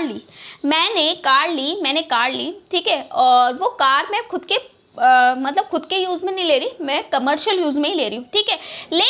लेकिन वो कार, ठीक है, वो कार मैं चला रही हूँ, वो कार मैं चला रही हूँ और मैं अकेली चला रही हूँ और उसको दिन रात चला रही हूँ, टैक्सी की तरह चला रही हूँ और क्या कर रही हूँ, उससे कमाई कर रही हूँ। अगर मैं उससे कमाई कर रही हूँ तो वो मेरा कमर्शियल पर्पस नहीं माना जाएगा। क्यों? क्योंकि वहाँ पे मैं अपनी लाइवलीहुड, ठीक है, अपनी लाइवलीहुड के लिए कमा रही हूँ। सेल्फ एम्प्लॉयमेंट मतलब खुद को रोजगार दे रही हूँ, ठीक है। अब क्या हुआ, मैंने इतना कमाया इतना कमाया इतना कमाया कि 10 कारें ले ली, 10 कारें ले ली। अब मैं तो एक चला रही थी, बाकी 9 मैंने किसी को भाड़े पे दे रखी थी और वो भाड़ा जो मिल रहा था वो मैं उसको आराम से जी रही थी, ठीक है।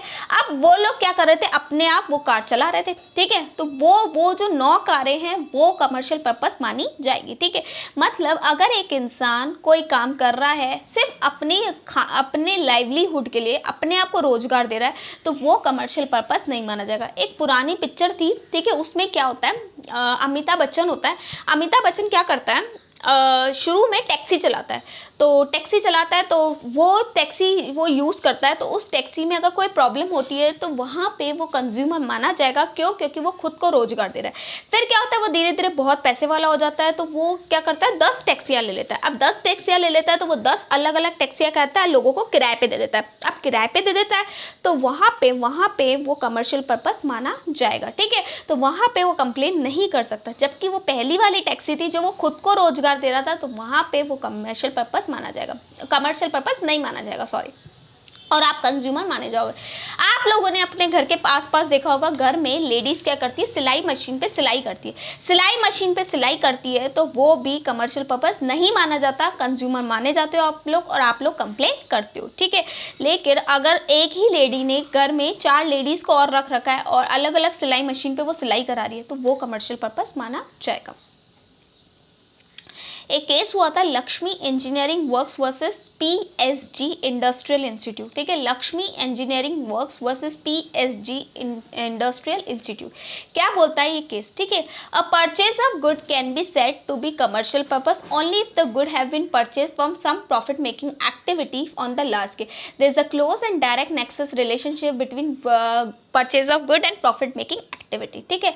तो कोई भी गुड्स कमर्शियल पर्पस जब ही माना जाएगा जब क्या होगा, एक तो उसको प्रॉफिट मेकिंग एक्टिविटी के लिए माना गया, plus close and direct relationship होना चाहिए, ठीक है। तो वो हम लोग ऑलरेडी पढ़ चुके हैं। आप चाहो तो केस याद करो, नहीं चाहो तो आप लोग को सिर्फ कॉन्सेप्ट याद होना चाहिए। तो आप लोग क्या कर सकते हो, आप लोग के केस स्टडीज़ बन के आएगी, तो केस स्टडीज़ बन के आएगी, तो आप लोग चाहो तो ये सब कुछ लिख सकते हो, और अगर नहीं चाहो तो आप लोग क्या कर सकते हो, मतलब ये पूरा प्रोविज़न आप लोग लिख सकते हो। अगर आप लोग चाहो तो केस का रेफरेंस दे सकते हो, इसीलिए मैंने केस बताया, अगर आप लोग को एक्स्ट्रा पढ़ना है तो, ठीक है। वरना अगर आप लोग as per the prescribe case भी आप लोग लिख सकते हो, या फिर सीधा प्रोविज़न भी लिख सकते हो। तो commercial purchase of good can be said to be commercial purpose only if the good have been purchase use from profit making activity. Profit के लिए होना चाहिए तभी वो कमर्शियल पर्पस माना जाएगा। लार्ज स्केल पे आप लोग काम कर रहे हो तभी commercial purpose. And there is a close and direct nexus relationship between purchase of goods and profit making, मतलब दोनों में डायरेक्ट रिलेशनशिप होना चाहिए। कौन सा केस पढ़ा हम लोगों ने, Lakshmi engineering works versus PSG industrial institute, ठीक है। एक और था Bhupendra Jang Bahadur Gunna versus regional manager and other, ठीक है। इसमें क्या बोला गया था, national commission held that the tractor purchase primarily to till the land of the purchaser and let out on hire during the idle time to till the lands to other would not amount to commercial purpose. बहुत important है, ध्यान से सुनना, बहुत important है, ध्यान से सुनना। एक केस था, ध्यान से सुनना। एक फार्मर था जिसका नाम था भोला, बेचारा बहुत ही भोला था। तो क्या हुआ, उसने ट्रैक्टर ले रखा था। अब क्या करता था वो भोला क्या करता था, उस ट्रैक्टर से चलाता था, अपनी फार्मिंग करता था। वो भोला उस ट्रैक्टर को चलाता था, अपनी आराम से फार्मिंग करता था, आराम से उसका घर चल रहा था, फार्मिंग चल रही थी। अब क्या हुआ, एकदम से क्या होता है, बीच में क्या होता है, थोड़ा टाइम हमें फार्मिंग छोड़नी पड़ती है, ठीक है। थोड़े टाइम के लिए भोला को गैप देना पड़ा क्योंकि उसके खेत में कुछ नहीं उग रहा था, तो वो ट्रैक्टर खाली पड़ा हुआ था। तो क्या हुआ, उसने जिस आइडल टाइम में जितना बीच में टाइम मिला, उस टाइम पे क्या हुआ, उसने वो ट्रैक्टर जो है वो किसी को किराए पे दे दिया। वापस मैम बताओ, वापस बताओ। यहाँ पे देखो दुर्घटना मतलब नजर हटी और दुर्घटना घटी। ध्यान से सुनना। एक भोला था, भोला क्या करता था, एक ट्रैक्टर लिया, फार्मर था, फार्मिंग करता था, ठीक है, ट्रैक्टर लिया और मजे से अपने खेतों पे उस ट्रैक्टर को चलाता था, फार्मिंग करता था। लेकिन बीच में क्या होता था, थोड़े टाइम के लिए उसकी फार्मिंग बंद हो जाती थी। तो उस टाइम पे उसने क्या किया, उस ट्रैक्टर को किसी को रेंट पे दे दिया। तो क्या वो जो बीच में अगर उसने किसी को ट्रैक्टर रेंट पे दिया है तो क्या वो कमर्शियल पर्पस कहलाएगा या नहीं कहलाएगा, मैं आप लोगों से पूछना चाहती हूँ। तो वो कमर्शियल पर्पस नहीं कहलाएगा। नेशनल कमीशन ने बोला है ट्रैक्टर जो परचेज किया primary to till the land, ठीक है, टिल द लैंड मतलब हमारे लैंड के लिए यूज किया परचेज, एंड लेट आउट, ठीक है, hire during the idle time. सिर्फ आइडल टाइम में जो बीच का टाइम बचा हुआ था उस टाइम पर उसने क्या किया, उसको किसी को लेट आउट कर दिया, ठीक है। Would not amounts to commercial purpose, इसको कमर्शियल पर्पस नहीं माना गया। जितना पढ़ा रही हूँ उतना ही ध्यान दो, ठीक है। फिर मैम ऐसा हो गया इतने ज़्यादा क्वेश्चन मत लाना, क्योंकि यहाँ पे बहुत सारे डिस्प्यूटेड मैटर हो जाएंगे वरना, ठीक है। तो जितना लॉ जैसा सीधा सीधा पढ़ते हैं वैसा ही सीधा सीधा आप लोग को पढ़ना है, ठीक है। अगर ऐसा हो गया तो क्या होगा, ऐसा होगा तो क्या होगा, ऐसा कुछ भी नहीं आएगा। आप लोग के पास से केस स्टडी इसी तरीके से बन के आएगी। तो अगर आप लोग को केस स्टडी बन के आ रही है तो आप लोग को क्या करना है, चाहो तो आप लोग केस का रेफरेंस दे सकते हो अगर याद हो तो, और नहीं याद हो तो आप लोग क्या कर सकते हो, ये सिर्फ प्रोविजन लिख के आ सकते हो कि आइडल टाइम पे अगर हम लोग कोई भी चीज़ को क्या करते हैं, रेंट पे देते हैं, तो वो कमर्शियल पर्पस नहीं माना जाएगा, ठीक है। तो एक और केस देख लेते हैं। लक्ष्मी चंद शाह वर्सेस शेखर बहन कांजी चंदन, ठीक है, जो भी है, ठीक है। When there is no provision in the lease agreement in respect of cleaning, repairing and maintenance of building, the rent paid by the tenant is not considered for availing these service and therefore no question of deficiency of service. ध्यान से सुनना। क्या हुआ, एक लड़की थी पगली सी दीवानी सी, ठीक है, उसका नाम क्या था, उसका नाम था सोनू, ठीक है। एक लड़की थी पगली सी दीवानी सी, ठीक है, एक लड़के पे वो मरती थी, उसका नाम था सोनू, ठीक है। सोनू जो थी वो राजस्थान आई, जयपुर आई, और जयपुर में उसको एक फ्लैट की जरूरत पड़ी क्योंकि उसको रेंट पे चाहिए था, ठीक है। तो सोनू क्या किया, फ्लैट में रहने लगी, ठीक है। उस फ्लैट का रेंट था 10,000 रुपीज़ पर मंथ, ठीक है।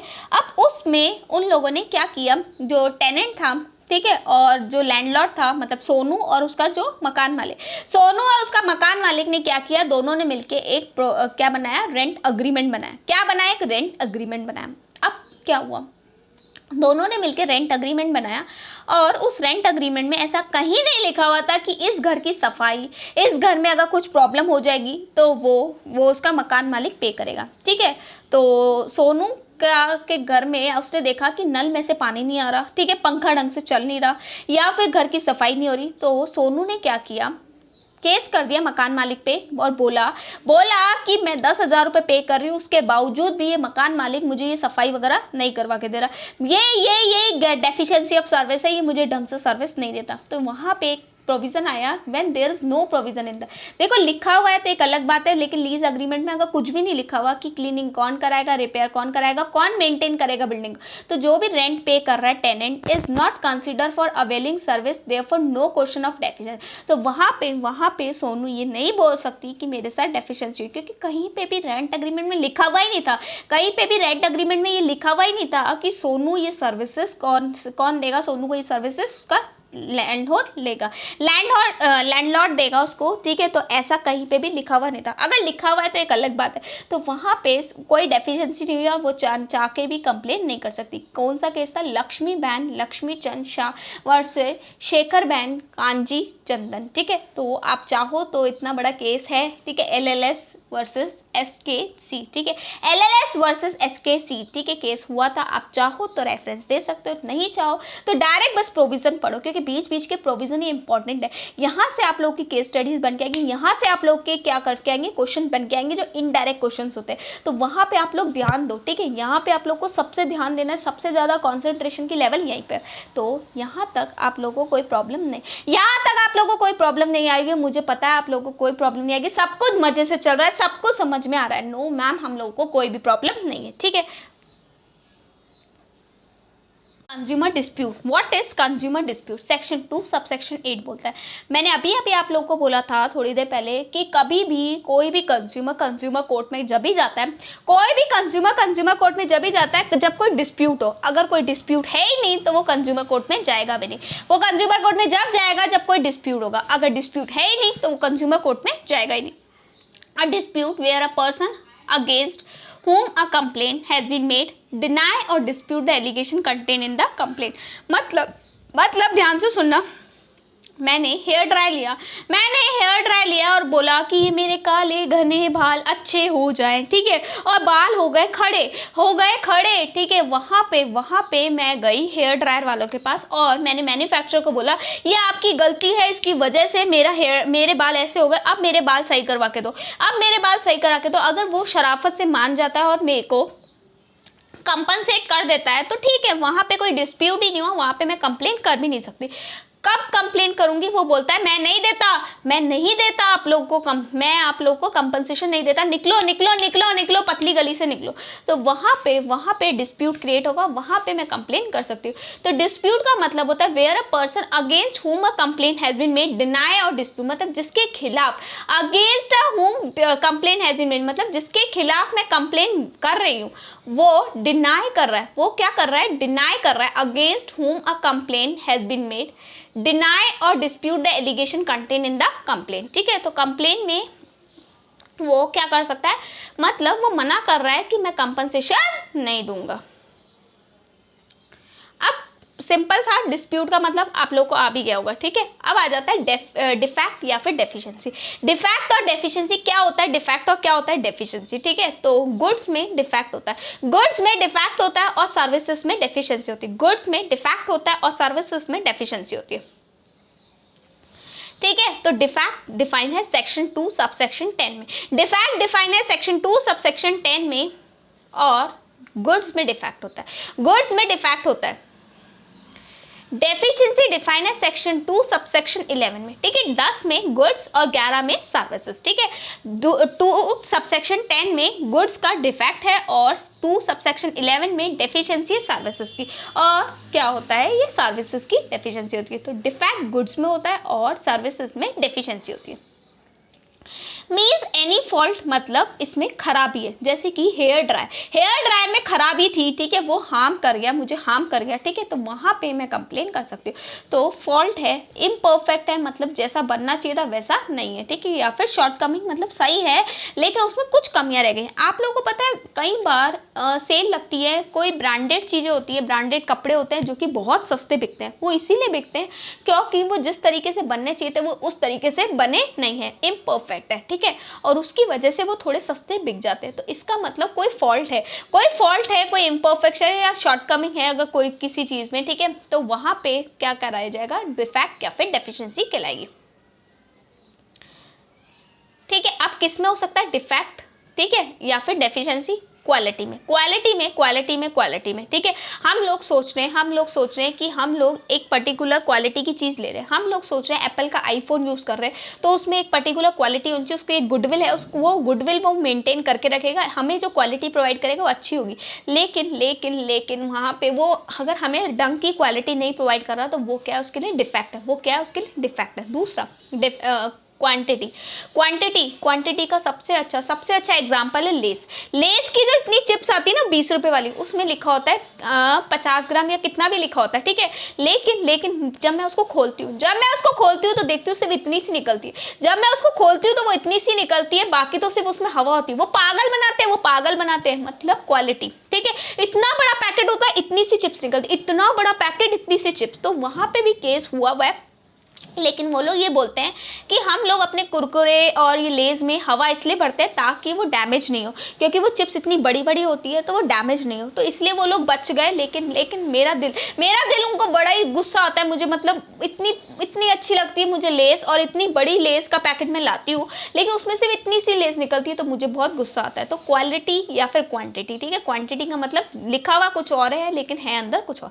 पोटेंसिटी, प्योरिटी, स्टैंडर्ड, ठीक है, मतलब स्टैंडर्ड के हिसाब से चीज़ चीज़ नहीं बनी गई, ठीक है। आप लोग को बोला गया था कि अगर आप लोग क्या बना रहे हो, हेयर ड्रायर बना रहे हो, तो ये पर्टिकुलर इतना स्टैंडर्ड का होना चाहिए, ये चीज़ होनी चाहिए, उसमें इतना टेम्परेचर होना चाहिए कि बाल को जलाए नहीं, ठीक है। तो वहाँ पे आप लोगों ने स्टैंडर्ड नहीं मेंटेन किया, प्योरिटी सही चीज़ नहीं है। जैसे कि मैं मावा लेने गई लेकिन मावा नकली निकला, तो ये सब क्या है, डिफेक्ट या फिर डेफिशिएंसी। डिफेक्ट किस में होता है, वापस बताओ मैम, नहीं समझ में आया, बिल्कुल नहीं समझ में आएगा बेटा, वापस सुनना पड़ेगा, बार बार सुनना पड़ेगा। डिफेक्ट होता है गुड्स में, डिफेक्ट होता है गुड्स में, और डेफिशिएंसी होती है सर्विसेज में। डिफेक्ट होता है गुड्स में, डेफिशिएंसी होती है सर्विसेज में। इसका मतलब होता है मीन्स एनी फॉल्ट या फिर इम्पैक्ट फंक्शन या फिर शॉर्टकमिंग, किसमें, क्वालिटी में, क्वांटिटी में, पोटेंसिटी, प्योरिटी या फिर स्टैंडर्ड, ठीक है। तो वहाँ पे हम लोग क्या कर सकते हैं, कंप्लेन कर सकते हैं। कंप्लेन कब करेंगे, जब डिस्प्यूट होगा। अगर डिस्प्यूट है ही नहीं तो कंप्लेन भी नहीं करेंगे,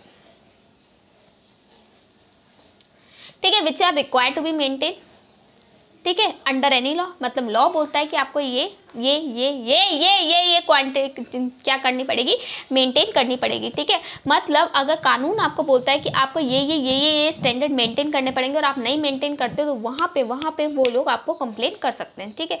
वहाँ पे डेफिशिएंसी मानी जाएगी, ठीक है। अंडर एनी कॉन्ट्रैक्ट, एक्सप्रेस लिखा हुआ है या फिर इम्प्लाइड लिखा हुआ है, ध्यान से सुनना।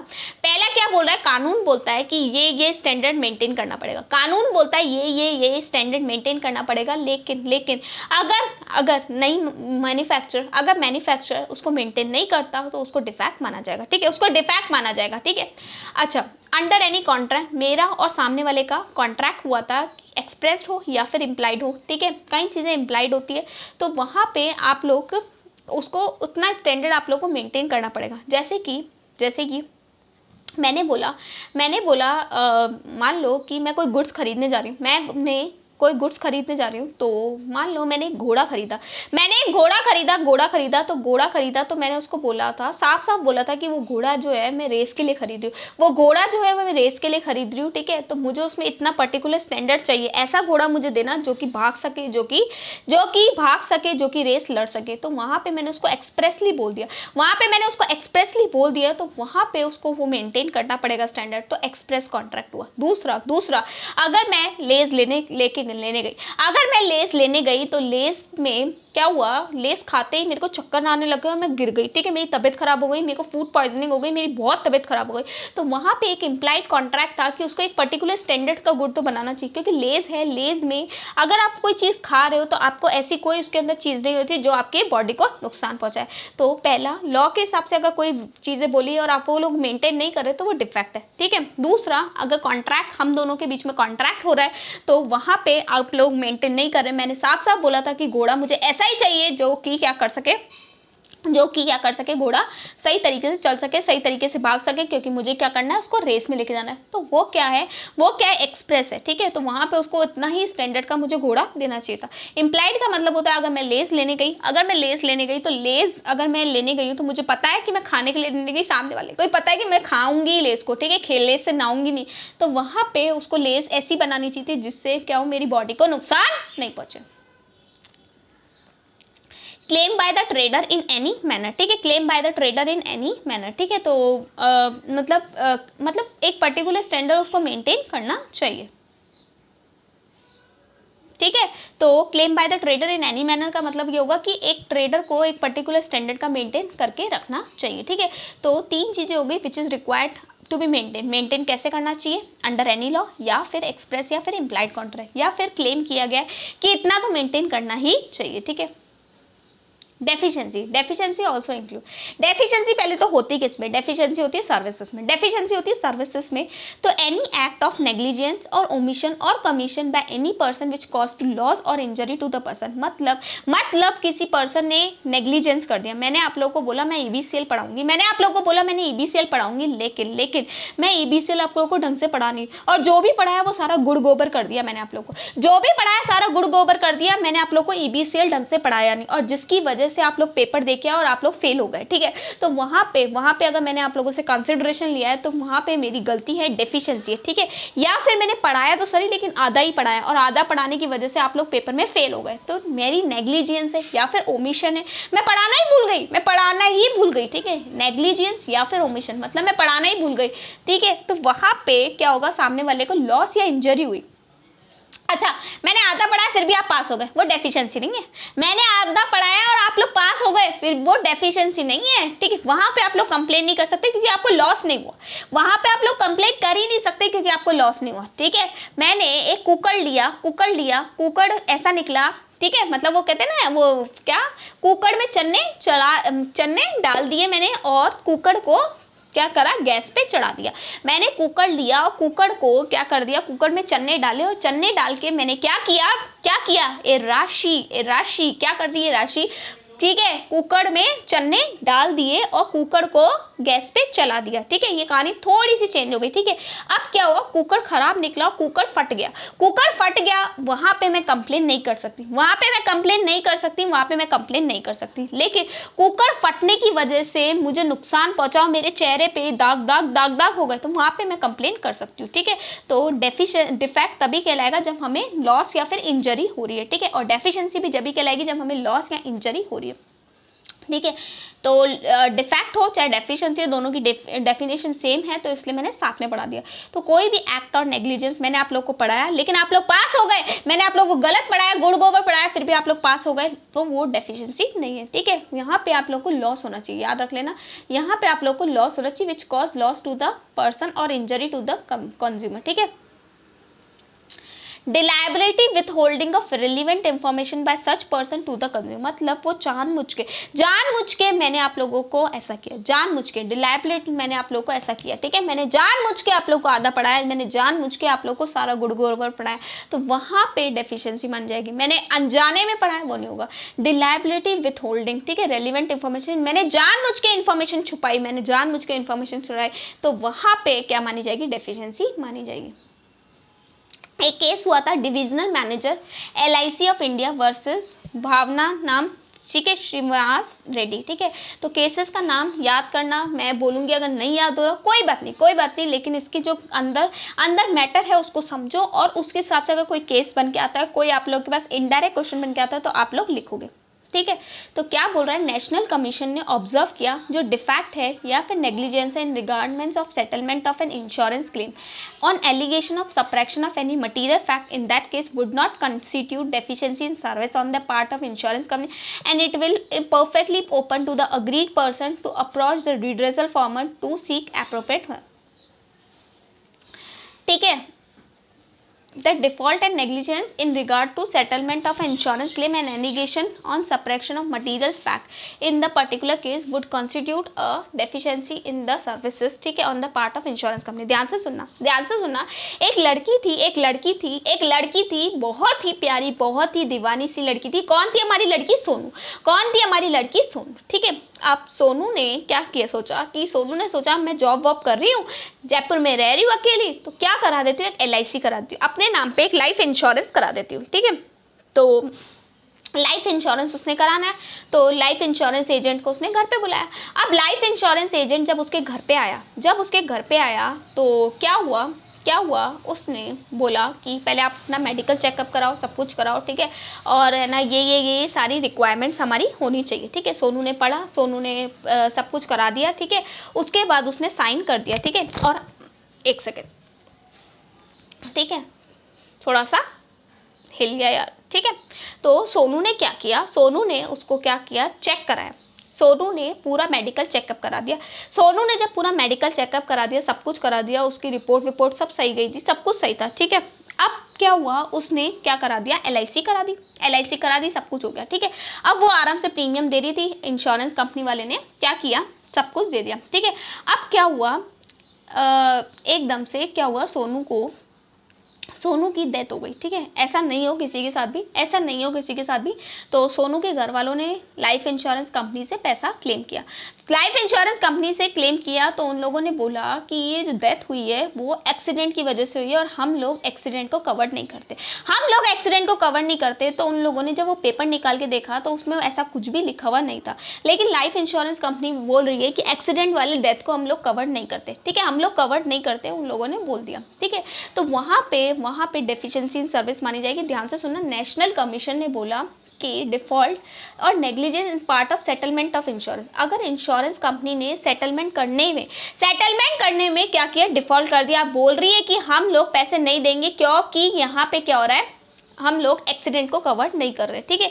और allegation of suppression of material fact, वो बोलते हैं कि हम लोग सिर्फ नेचुरल डेथ को ही मतलब कवर्ड करते हैं, यहाँ पे एक्सीडेंट डेथ को कवर नहीं करते। तो वहाँ पे allegation suppression of material fact, उन लोगों ने ये चीज़ छुपाई थी। जब सोनू ने LIC कराई थी तो वहाँ पे ऐसा कुछ भी नहीं लिखा हुआ था कि हम लोग किसको कवर करते किसको कवर नहीं करते। तो इसको क्या माना जाएगा, डेफिशिएंसी इन सर्विस माना जाएगा on the part of insurance company, और इट विल बी ओपन, ठीक है। और जो उसके घर वाले हैं वो चाहे तो कंप्लेन कर सकते हैं, और इन लाइफ इंश्योरेंस कंपनी को क्या देना पड़ेगा, क्लेम देना ही पड़ेगा। तो अगर ऐसी कोई मटीरियल फैक्ट्स को आप छुपाते हो, ना तो आपने पूरा बताया, ना आपने मना किया, ठीक है, मतलब ना आपने हाँ किया ना मना किया, तो वहाँ पे आप लोग बाद में अगर आनाकानी करते हो तो वहाँ पे आप लोग को क्या माना जाएगा, डेफिशिएंसी इन सर्विस माना जा रहा है इंश्योरेंस कंपनी की तरफ से, और इंश्योरेंस कंपनी को उसको क्लेम देना पड़ेगा। साथ में इंश्योरेंस कंपनी के खिलाफ कई बार डैमेजेस के चार्जेस भी लग जाएंगे, ठीक है। तो आप लोग चाहो तो केस याद कर सकते हो, केस नहीं याद होता तो कोई बात नहीं, चलता है, लेकिन आप लोग ये प्रोविज़न समझ सकते हो। Next, Jaipur metal and electrical limited versus Lakshmi industry. Jaipur metal and electrical limited versus Lakshmi industry क्या बोलता है, national commission had that deficiency must pertain to the performance in terms of quality, nature, manner to be maintain or had to be undertake to performance in pursuance of the contract, ठीक है। मतलब deficiency क्या हो सकती है, इन सब में हो सकती है, ठीक है। आई थिंक ये इतना इंपॉर्टेंट भी नहीं है, ठीक है, कि डेफिशिएंसी किस किस चीज़ में होती है, परफॉर्मेंस में होती है, तो यहाँ पे ऐसा कुछ भी केस नहीं आने वाला। Next, Punjab national bank versus KB Sethi. Punjab national bank versus KB Sethi क्या बोलता है, ornaments kept in the bank locker were found lost. अब क्या हुआ, एक लेडी थी, उसने क्या किया, उसको कहीं बाहर जाना था, एक लेडी थी, ठीक है, उसको अपने हस्बैंड के साथ मनाली घूमने जाना था, घर में कोई नहीं था, तो उसने सोचा कि अभी ऐसा टाइम चल रहा है तो हमें घर में इतने सारे गहने नहीं छोड़ के जाने चाहिए। तो उसने क्या किया, बैंक में लॉकर खुलाया, ठीक है। और बैंक में लॉकर खुलाने के बाद क्या हुआ, ठीक है, क्या हुआ, उसने बैंक में लॉकर खुलवाया और लॉकर की चाबी किसको दे दी, उस बैंक वालों ने लेडी को दे दी। मतलब लेडी को बाहर घूमने जाना था, तो लेडी ने क्या किया, अपना बैंक में लॉकर खुलवाया, लॉकर खुलवा के सारी ज्वेलरी किस में रखी, लॉकर में रखी, और बैंक वालों ने लॉकर की चाबी किसको दे दी, लेडी को दे दी। अब क्या हुआ, लेडी घूम के आई। अब 10 दिन बाद जब वो बैंक में दोबारा गई और अपना लॉकर खोला, उसी चाबी से जब उसने अपना लॉकर खोला तो देखा गहने वहाँ थे ही नहीं, वहाँ पे सारी ज्वेलरी थी नहीं। वो ऐसे ही देखने लग गई मेरी ज्वेलरी कहाँ गई। तो वहाँ पे बैंक वालों ने बोला कि इसकी लायबिलिटी हमारी नहीं है। क्यों? क्योंकि उसकी चाबी तो आपके पास थी ना। तो यहाँ से अगर कोई चीज़ चोरी हुई है तो उसकी चाबी तो आप लोग के पास थी, तो आप लोगों लायबल हो, हम लोग लायबल नहीं, हम लोगों ने कोई डेफिशिएंसी नहीं की। तो उस लेडी ने जाके कंप्लेन कर दी। जब कंप्लेन की तो यहाँ पे नेशनल कमीशन ने बोला, ठीक है, जो कंज्यूमर कोर्ट है उसने ये बोला कि बैंक वालों के पास एक डुप्लीकेट चाबी होती है और बैंक वालों की ये गारंटी होती है कि उनके जो ज्वेलरी है वो कहीं नहीं जाने वाली। तो वहाँ पे बैंक वालों की डेफिशिएंसी सर्विस है और बैंक वाले लायबल है उसके लिए सारी ज्वेलरी देने के लिए। अब पढ़ते हैं, ठीक है, सारा डैमेज कौन पे करेगा, वहाँ पे बैंक वाले पे करेंगे। Ornaments kept in the bank locker were found loss, ठीक है, through the certificate recorded by the custodian of the bank on the day from the customer operate, ठीक है, लॉकर उसने खुलवा रखा था, all locker operate during the day, और check भी कर रखा था, फाउंड प्रॉपर्ली लॉक, ठीक है, मतलब वो लेडी क्या करी थी, प्रॉपर्ली लॉक करके गई थी और साथ में उसने देखा था कि बैंक ने अच्छे से सिक्योरिटी भी दे रखी। National commission upholding the decision to the state holding held that bank was guilty of negligence and therefore liable to make the good of loss, ठीक है, क्योंकि लेडी अपने गहने छोड़ के लॉकर में गई थी, चाबी लेके गई थी, लेकिन वो बैंक के भरोसे छोड़ के गई थी और बैंक के भरोसे छोड़ी थी, तो वो बैंक वालों की लायबिलिटी है, बैंक वालों की ड्यूटी है कि बैंक वाले क्या करें, उसको सही करवाएं, मतलब उसकी सिक्योरिटी रखे, ठीक है, सिक्योरिटी रखे। अगर वहाँ से कुछ चोरी होता है तो वहाँ पे बैंक वाले ही लायबल होंगे, वो ये नहीं बोल सकते चाबी तो लेडी के पास थी, ठीक है। एक और है लखनऊ डेवलपमेंट, ठीक है, केस का नाम नहीं देखते, डायरेक्ट यहाँ पे देख लेते हैं, ठीक है। Failure of housing board to give possession of the flat after receiving the prices and after registering it favour of allottees had left in service. ध्यान से सुनना, ध्यान से सुनना, मैंने एक घर लिया जो जेडी अप्रूव था, जयपुर डेवलपमेंट अथॉरिटी के अप्रूव था, ठीक है। मैंने एक फ्लैट लिया जयपुर डेवलपमेंट अथॉरिटी से और वो अप्रूव था, ठीक है। अब क्या हुआ बन रहा था, वो फ्लैट बन रहा था, जब तक बन रहा था ठीक है। मैंने जेडीए वालों को पूरे पैसे दे दिए, अब जेडीए वाले मुझे घर नहीं दे रहे, मुझे परेशान कर रहे हैं, बार बार पोजीशन देने के लिए बोल रहे, कभी यहाँ आओ कभी वहाँ आओ। तो मैं परेशान हो गई और मैं गई कंप्लेन कर गई। तो वहाँ पे उनकी डेफिशिएंसी मानी गई, क्योंकि मैंने पूरा पैसा दे दिया, उसके बाद भी वो मेरे को पोजीशन नहीं दे रहे, तो वहाँ पे डेफिशिएंसी मानी जाएगी। तो failure of housing board to give possession of the flat after receiving the price and after registering. देखो दोनों होना चाहिए, मैंने पैसे भी दे दिए और उसकी रजिस्ट्री भी हो चुकी है, ठीक है। वरना वो बोल सकते हैं अभी तक रजिस्ट्री नहीं हुई, इसलिए हम लोग आप लोग को पोजीशन नहीं दे रहे। रजिस्ट्री भी होनी चाहिए, प्लस क्या होना चाहिए, हम लोगों ने प्राइस भी पे कर दिया, ठीक है। तो वहाँ पे डेफिशिएंसी मानी जाएगी। एक चीज़ हो सकती है, मैं रजिस्ट्री के लिए कह रही हूँ लेकिन वो लोग नहीं करा रहे, वहाँ पे भी डेफिशिएंसी मानी जाएगी। मैं बार बार बोलूँ चलो रजिस्ट्री कराओ, मैंने पैसे पूरे दे दिए, रजिस्ट्री कराओ, तो वहाँ पे भी डेफिशिएंसी मानी जाएगी। वो लोग नहीं चल रहे, वहाँ पे भी डेफिशिएंसी मानी जाएगी। लेकिन मेन मुद्दा ये है कि मैंने पूरा प्राइस दे दिया, अपना सपना मनी। गाइस वीडियो अच्छी लग रही है तो इसको प्लीज़ जरूर लाइक करना और अपने फ्रेंड्स के साथ जरूर शेयर करना। एक और बात थी कि मेरा टेलीग्राम पे एक चैनल है जिसका लिंक मैंने नीचे डिस्क्रिप्शन बॉक्स में दे रखा है, उसको प्लीज़ ज्वाइन करो। सीएस से रिलेटेड सारे इंपॉर्टेंट इन्फॉर्मेशन आपको वहाँ पे मिलेगी, तो उसको प्लीज़ ज़रूर ज्वाइन करना, ठीक है। और आप लोग के एग्जाम बड़े ही पास में, सारी वीडियो सुनो और एग्जाम की तैयारी करो। Union bank of India versus सीपो रैली, ठीक है। तो क्या है इस केस का नाम, देखते हैं। सुप्रीम कोर्ट ने बोला delay in payment of unconditional guarantee amount from by the bank in India to the non-resident in the finance in foreign currency cannot be attributed to the deficiency in service to the bank when the bank stated that it is delay caused by the failure in the bank of finance and to which remittance has been made by the non-resident instruction to repay the bank। अब क्या हुआ, एक person था, बाहर का इंसान था, उसका बाहर बैंक अकाउंट था और इंडिया में भी बैंक अकाउंट था, ठीक है। बाहर बैंक अकाउंट था और इंडिया में बैंक अकाउंट था, ठीक है। इंडिया में बैंक अकाउंट था, इंडिया में उसने पैसे जमा करा है, तो इंडिया में जब उसने पैसे जमा कराए तो बैंक वालों ने लेके रख लिए। अब क्या हुआ, जब उसने बैंक वालों से पैसे मांगे तो बाहर की करेंसी में बैंक वालों को उसको लौटाना था, ठीक है। तो बाहर की करेंसी में बैंक वालों को जब उसको लौटाना था तो क्या हुआ, बैंक वालों ने उसको बोला ठीक है हम आपको दे देंगे बाहर की करेंसी में। अब बाहर की बैंक क्या कर रही है, उसको चेंज नहीं करके दे रही, या फिर बाहर की बैंक से कोई डिस्प्यूट आ रहा है, तो बाहर की बैंक से कोई डिस्प्यूट आ रहा है, इस वजह से वो नॉन रेजिडेंट को पैसा नहीं चुका पा रहे, तो वहाँ पे उनकी डेफिशिएंसी नहीं मानी जाएगी, क्योंकि वो तो पैसा देना चाह रहे हैं लेकिन बाहर की बैंक उनको या तो चेंज नहीं करके दे रही या फिर कोई डिस्प्यूटेड मैटर आ रहा है, तो इस वजह से उसको डेफिशिएंसी इन सर्विस नहीं माना जाएगा। तो यहाँ पे आप लोग क्लिक ले सकते हो, केस का रेफरेंस दे सकते हो। एक बार मेरे साथ वापस रीड करते हैं। Supreme court held that delay in payment of unconditional guarantee amount by bank to in India वालों बैंक ने पैसा देना है, ठीक है, किसको, नॉन रेजिडेंट को, इन फिनलैंड में रहता है, फॉरेन करेंसी में देना है, can not be attributed to deficiency in service, इसको डेफिशिएंसी नहीं माना जाएगा। Bank when the bank stated that it is the delay caused by the failure in the bank of Finland की बैंक क्या कर रही है, कोई डिले कर रही है, इसकी वजह से इंडिया की बैंक पैसे नहीं दे पा रही है, तो वहाँ पे डेफिशिएंसी नहीं मानी जाएगी, क्योंकि इंडिया की बैंक तो पैसा दे रही है लेकिन फॉरेन बैंक क्या कर रही है, पैसा दे, कोई फॉर्मेलिटीज़ में अटका रही है या फिर फॉरेन करेंसी में चेंज नहीं करके दे रही, ठीक है। अब व्हाट इज एंडोर्समेंट, ठीक है, व्हाट इज एंडोर्समेंट, हम लोगों ने एंडोर्समेंट फर्स्ट वीडियो पे पढ़ा था। एंडोर्समेंट का मतलब होता है कोई भी ऐसी लाइन, जैसे माउंटेन ड्यू के लिए हम लोग बोलते हैं डर के आगे जीत है, माउंटेन ड्यू के लिए हम लोग क्या बोलते हैं, डर के आगे जीत है।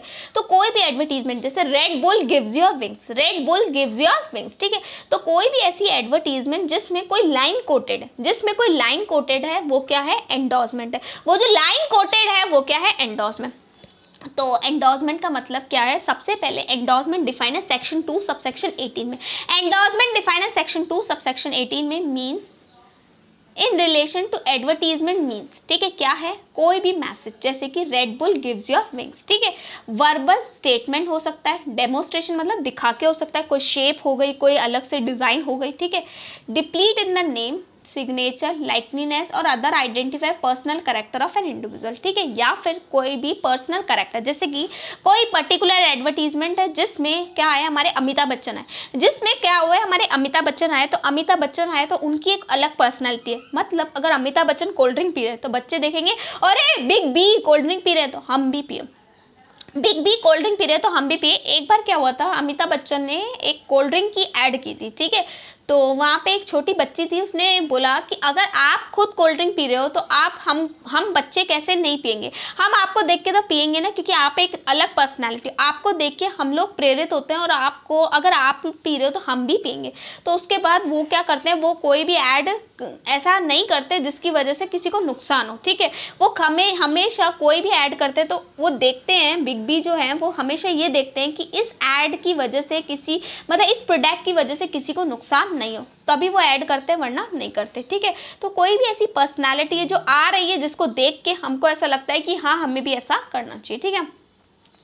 डिप्लीट होता है नेम, एक शिल्पा शेट्टी भी तो करती है वो मतलब वो पीते हैं याकुट याकुल, ठीक है, याकुल पीते हैं तो हम लोग फिट रहते हैं, ठीक है। तो हम लोग देखते हैं शिल्पा शेट्टी इतनी फिट है तो हमको भी फिट होना है, हम लोग को भी हिट एंड फिट होना चाहिए, तो वहाँ पे हम लोग भी याकुल पीने की कोशिश करते हैं। तो वो भी क्या एंडोर्समेंट है। देखो कोई भी लाइन, कोई भी वर्बल स्टेटमेंट या फिर कोई भी प्रेजेंटेशन या फिर कोई एक पर्सन है जिसकी एक अपनी पर्सनैलिटी, शिल्पा शेट्टी इतनी फिट एंड फाइन है तो उसको देख के हमारा भी मन करता है फिट एंड फाइन का, तो वहाँ पे क्या होगा, हम लोग क्या कहेंगे, प्रेरित होंगे, that is endorsement. Deplete in the name and seal of any instrument organisation which make the consumer to believe, यहाँ पे हमको बिलीव करवाया जा रहा है that it reflect an opinion finding experience of that person.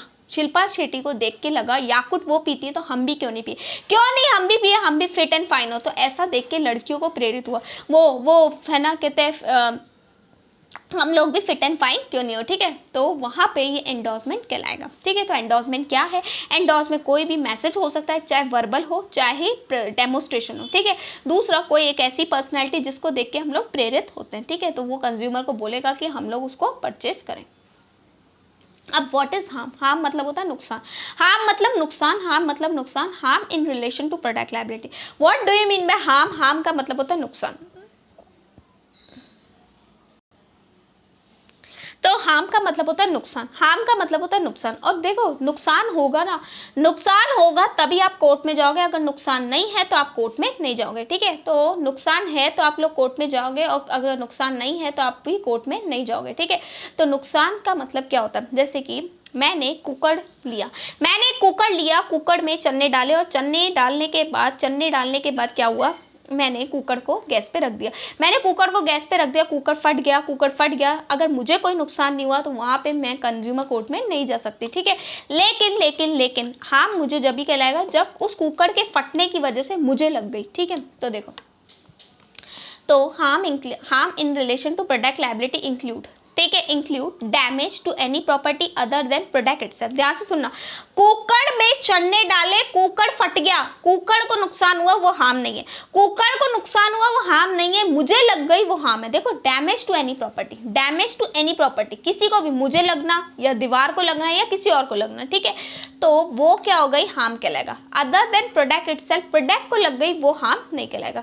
अगर हेयर ड्रायर से मेरे बाल खराब हो गए वो हार्म है, ठीक है, लेकिन हेयर ड्रायर खुद खराब हो गया वो हार्म नहीं है।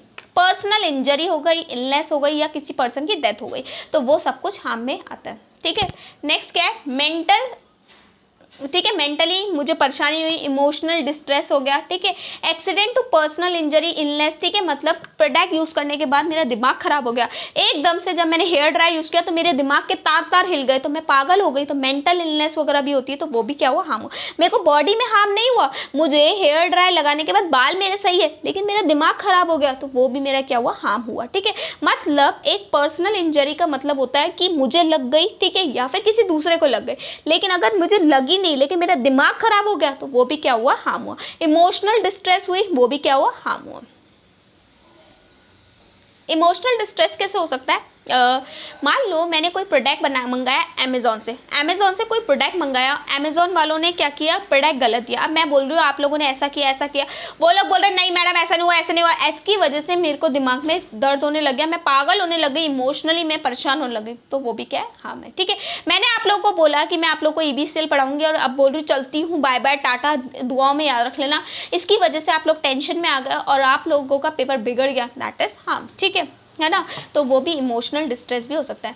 एनी लॉस कंसोर्डियम और सर्विस और any resulting to harm related to above, मतलब इसकी वजह से अगर कोई नुकसान होता है, हार्म की वजह से अगर कोई नुकसान होता है तभी वो हार्म कहलाएगा। मतलब मुझे लगी और मुझे नुकसान हुआ तभी वो हार्म कहलाएगा।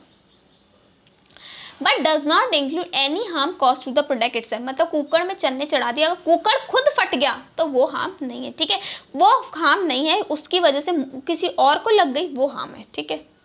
और any damage to the property on breach of warranty condition, उन लोगों ने साफ साफ बोला था कि हेयर ड्रायर को आधे घंटे से ज़्यादा मत चलाना, आधे घंटे से ज़्यादा मत चलाना, मैं उसको 1 घंटे से चलाए जा रही हूँ। तो वहाँ पे अगर मुझे लग जाती है तो वो क्या हार्म नहीं है, ठीक है, क्योंकि उन लोगों ने साफ साफ इंस्ट्रक्शन दे रखा था कि हेयर ड्रायर को आधे घंटे से ज़्यादा नहीं चलाना, फिर आप क्यों चला रहे। तो any damage to the property on account of breach of warranty condition, commercial और इकोनॉमिक लॉस अगर हो रहा है, ठीक है, तो वहाँ पे आप लोग हार्म नहीं मानोगे। ध्यान से सुनना, अगर मान लो मैंने क्या किया, कूलर को भर रही थी, मैं पानी भर रही थी कूलर में और कूलर को हाथ लगा के बैठी, पानी भर रही हूँ, कूलर चला के रखा है तो करंट तो आना ही है ना। तो एक नॉर्मल सी बात है कि कूलर है, लोहे की चीज़ है, तो पानी भर रही हूँ तो कूलर चला रही हूँ तो वहाँ पे करंट आना ही है, तो वहाँ पे हार्म नहीं है, वो मेरी गलती है, ठीक है। तो वापस पढ़ लेते एक बार, बट डज नॉट इंक्लूड कोई भी ऐसा हार्म जो प्रोडक्ट को हो या फिर ब्रीच ऑफ वारंटी की वजह से हो, ठीक है। तो गाइस यहाँ तक हम आप लोगों को अच्छे से समझ में आया गाइस, यहाँ तक आप लोग को कोई भी प्रॉब्लम नहीं हुई होगी। आई थिंक आप लोग को बहुत मज़ा आया होगा, बहुत मज़ा आया तो इस वीडियो को प्लीज़ इसको लाइक ज़रूर करना, शेयर करना एंड सब्सक्राइब द चैनल। तो बाय बाय, थैंक यू। आज का लेक्चर यहीं पे कंप्लीट करते हैं।